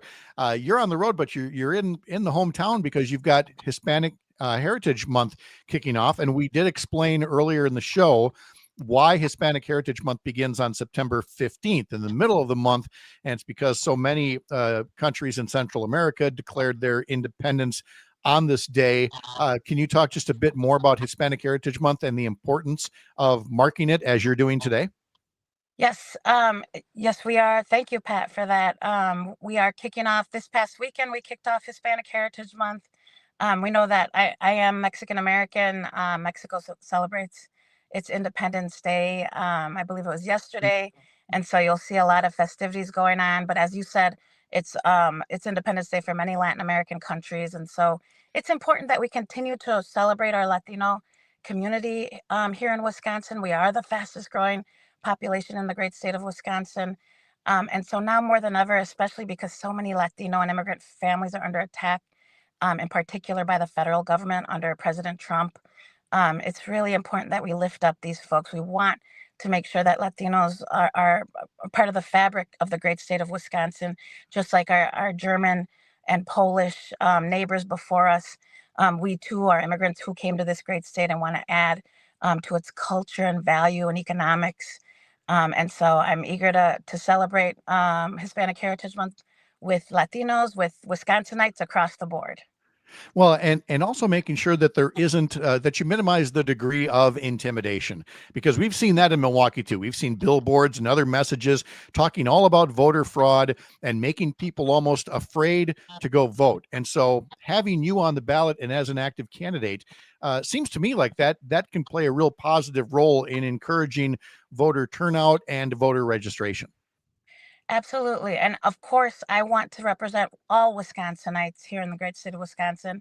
But as a history maker, as somebody who was the first Latina woman in a couple of governmental bodies, I do see the value of having that diversity on the ticket. I want to galvanize our Latino electorate. I want to get them voting. If they have the right to vote, I want them to vote in every election. And of course, as a Democrat, I want them to vote Democrat. We have seen over the last few election cycles that we are hemorrhaging some Latino voters to the conservative side. And I just can't have that. It's one of the reasons that I was inspired to run statewide in hopes of being that voice for, the fastest growing population in the great state of Wisconsin, our Hispanic community. And now you hear how it is that she came to be 10 years in the legislature and all these years on the Common Council, and now a candidate for Wisconsin Secretary of State, JoCasta Zamarripa. So good to talk to you as always. Safe travels to you, and thank you for spending some time with us this morning. Thank you, Pat Kreitlow. All right. Have a great day. Good to see you. When we come back, a somewhat familiar face and voice, a globetrotter, a traveler of sorts. You might remember her. Jane Matenaer is her name, and we'll catch up with her at kind of where in the world is Jane Matenaer. It turns out it might actually be back in a radio studio. So we'll talk about her travels when we come back. Tomorrow, we're going to have Dan Schaefer, Cam Stevenson, and Dan Hagan from Newswatch 12 and Rhinelander. So join us tomorrow morning as well. I'm Pat Kreitlow. This is the Civic Media Radio Network.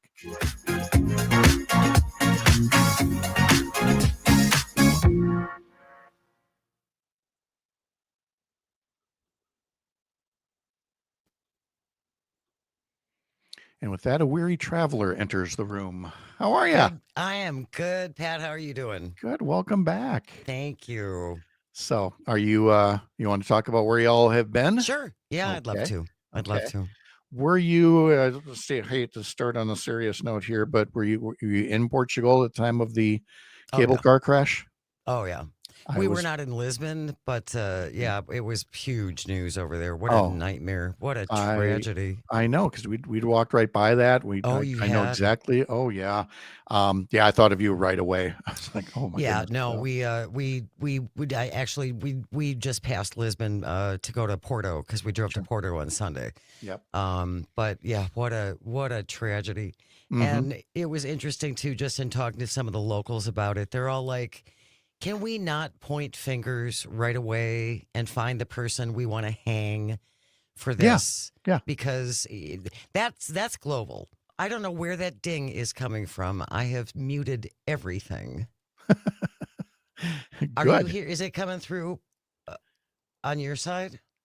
I'm not hearing anything You're not right now. hearing the notifications? Okay, good. Nope, I'm not getting notifications. All right, then I don't know. Okay, anyway. It's okay. And Porto is the steepest place I have ever been. Isn't it though? Oh my goodness. My God, I thought Lisbon was bad. Oh no.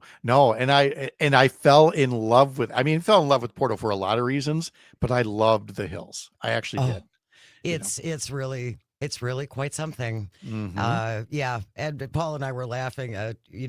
You never say we're going up to the beach. It's yes, we're going down to the beach for a reason. Yep. Yes. Yeah, it's great. And then I come to realize that one of our previous guests, Nicole Slavin from Motherhood for Good, just got done posting a whole bunch of pictures and talked about how she just went to Porto and fell in love with it. I'm like, we are starting a whole new community here of Porto lovers who are just going to go settle there. Oh, I would enjoy that. All right, 60 seconds, and then we'll be back. Do you have just Charlie and Kristen on We have today's Charlie show? and Kristen today. Yep. Okay. All right. And then the boys are going to update me on things they think I missed at Audio Sorbet. So perfect. All right. See you in a bit.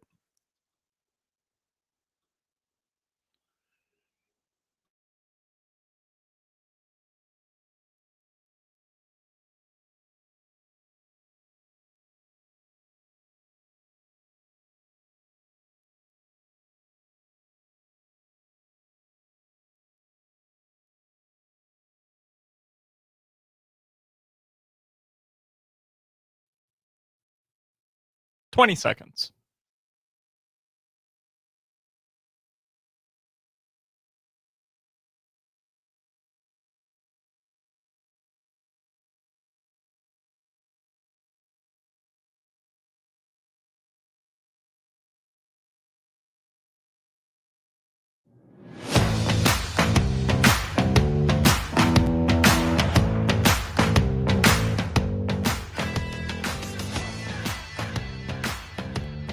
Now, along with all the usual sites, the Civic Media website, Civic Media Facebook page, Civic Media YouTube page, where you can watch us do the show. You can also do that at the Up North News Facebook page, the Up North News YouTube page. But then if you want more and more place to surf to and get updates on things, this show has a Facebook page. Just head over to facebook.com and look for Mornings with Pat Kreitlow, and you'll find we run the video feed there as well, and other things of interest, like when Kelda Roys announced her run for governor early this morning, and other news and notes throughout the course of the day. I'd love to have you following me on social media. Somebody that I used to follow, I can follow her again because she's back. Jane Matnair, American Tourist, is back here in the States now after going to one of her favorite places, which is also my new favorite place, and that would be Portugal. Jane, how are you? Welcome back. Oh, I'm sorry. Hold on. That was my button, not your button. Jane, welcome back. Thank you so much. It is always reassuring when my key card still works. Because, you show up after a couple weeks and it's like, well, we'll give it a try. Maybe and it still works. So they allowed me in the building. Which was just a joke before this administration. And now you've got thousands of people who show up to work and their key card doesn't work. And it's like, you're fired. It's just not, it's not a joke anymore. But of course you are welcomed with open arms.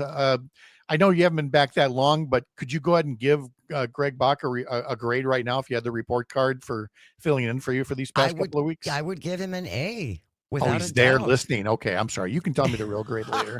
That's totally understandable. From what I understand, Kraig and Calvin did a great job, and Angela Lang was here along with our regulars like you and Todd Alba and also Jim Santel, of course. So no, I knew the show would be in good hands. I knew I could trust Kraig. Oh, and that is very kind. But I also know you and I are at an age now where we're like, oh, I don't care. I'm going anyway. Burn it down. Well, I wasn't going to not go. That's true. That's exactly it. And again, I made my first trip to Portugal this year and absolutely just fell in love. And it's a place you've been to, like the friends of ours who introduced us to Portugal. You are already a fan. Yes, this was our third or fourth time in Portugal. We spent a lot of time on the southern coast. It's called the Algarve, is that area, the southern coast of Portugal. But we did travel to one of your favorite spots. We were in Porto, I believe it's the second largest city in Portugal after Lisbon, and another one of those great old historic cobblestoned hilly cities. And my husband drives. We always rent a car. I have so much respect for him, especially in driving in a city like Porto, where the GPS sends you down roads that you are not quite sure. Are we really supposed to be here? Because if I open the car window, I can touch this building. Oh, I feel like I could touch I could touch it without opening the window. And my husband could touch the other side of the buildings, and there's still people walking. And so, that always makes me a little anxious. But my husband does a great job. Yeah, the same goes for Nazaré, which is just south of there. Nazaré is so great. Oh, but these streets are, they were not designed for automobiles. No. And yet, your GPS will send you down there and go, oh, you just head down this street. Not a street. I mean, technically it is. You see the cars. Yes. But it is a character builder in terms of driving. But again, just gorgeous because Portugal's tourism economy is still relatively new. They weren't a democracy until 50 years ago. Right. And so, there are still people discovering Portugal, and we are already just itching to go back there. So I'm glad you got a chance to go see it again. Did you get out to the Douro Valley where they have all those terraced vineyards and where all the port wine grapes come from? We did not tour the Douro Valley. Again, we just kind of knocked around Porto for a day and stayed at a very nice hotel. But it was about 5.5 hours from where we were based. Sure. So we just spent a fair amount of time on the road that day and kind of took our time, which is the nice thing when you're on holiday. We all would look at each other. It's like, well, we're not late for anything. No. We can take this can take as long or as little time as we like. And the castles. I mean, every time you turn around, there's another medieval castle that's there. Old that rocks. hasn't been reduced to rubble yet. Yeah, we love old rocks. My husband and I are big old architecture fans, and the people are so lovely, and the food is fantastic. Oh, the food. Oh my goodness. Because you're on the sea. To begin with. So much seafood, but just everything. And the freshness of the vegetables and the tomatoes and just all of those things. I don't know. It's probably part of the little magical envelope you're in when you travel and you're a tourist somewhere, that everything tastes remarkable. But there is something about their produce, I think, that's just pretty special. There is, without a doubt. So I'm glad you had a great time. And then you've got some of our regulars. It's like comfort food for guests. You've got the comfort food of Dr. Lyerly and Charlie Pittman coming in today on the show. Yep, Charlie Pittman is going to join us after the 9:30 news. We have a new name in the governor's race, so we're going to kick that around a little bit. Dr. Kristen Lyerly will be here. Measles, of course, cases, yay, continuing to grow in Wisconsin. And what does that mean for the rest of us? Yeah, I mean, how is this still a thing? I know. I know that gets asked someplace else, but yes. Right. And then we're going to lighten things up. We always do for the last half an hour of the show. So we're going to do audio sorbet, where Greg and Calvin are going to bring me up to speed on things they think I missed. And then we'll wrap it up. It should be a good one. And then we'll wrap it up with This Shouldn't Be a Thing. Today it is the See You Later Alligator edition. So stay tuned for that. So much. And then, like you said, you'll be talking about Kelda Roys jumping in the governor's race. Maggie Dawn later today will have Ryan Sternad, another candidate for governor who's running as well. And I'm pretty confident that there's going to be more announcements in the coming days here. So things are just starting to ramp up. Jane, Matt, and Eric, catch your weekdays from 9 to 11. and she's back. That's just all you can say. She's here on time. She's not like not on vacation time anymore. No, back on real time. Back to the real grind. All right. Thank you, Jane. Have a wonderful Thanks, day. Pat. All right. And thanks to all of you for being part of things today. Again, tomorrow on the program will be our typical Tuesday where we talk to Dan Schaefer from the Recombobulation area and Cam Stevenson from Courier Newsroom in Washington, D.C. Up North News is part of Courier Newsroom, a pro-democracy news network. Find them at couriernewsroom.com and find us at upnorthnewswi.com. Have a great Monday. We'll see you Tuesday morning, 6 a.m. bright and early back here up north.